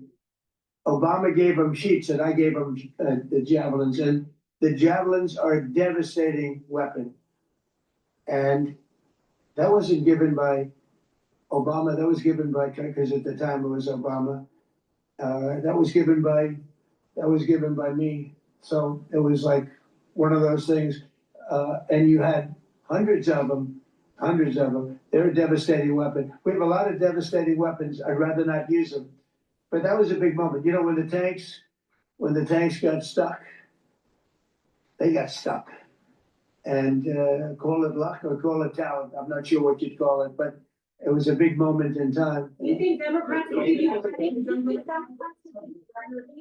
and this war, like they did with the war in the Middle East? I think right now the Democrats are really damaged, mentally damaged. They want to take 1.5 trillion with a T, $1 trillion and give it to people that invaded our country. They came into our country illegally from prisons, from mental institutions, gang members. They want to give them health care and take it away from our citizens. We're not going to do that. $1.5 trillion. They want to destroy our healthcare system. We're not going to let that happen. CIA operations in Venezuela. Well, I wouldn't say that, but some interesting things are happening around the world. I'll say that. That Maduro offered everything in his country, all the natural resources. He even reported a message to you in English recently, offering mediation. What should we do? He has offered everything. He's offered everything. You're right. You know why? Because he doesn't want to fuck around with the United States. Thank you, everybody. Thank you guys. Thank you guys. Let's go. Thank you guys. Let's go. Thank you guys. We will never see a president like this ever again. Please go to my store, the-studio-reykjavik.com, and get the turmeric. This will soak up free radicals and bring down inflammation, help the immune system and your cardiovascular system. And lignans. Lignans will help with your endocrine system, your immune system, and soak up free radicals. It'll bring down inflammation. Super important to take, especially during the fall and winter season. So please go to my store, the-studio-reykjavik.com. Use discount 5, you get $5 off any order. Click the link in the description to get to my website, the-studio-reykjavik.com. That's the end of the broadcast. Thank you for listening and have a nice day.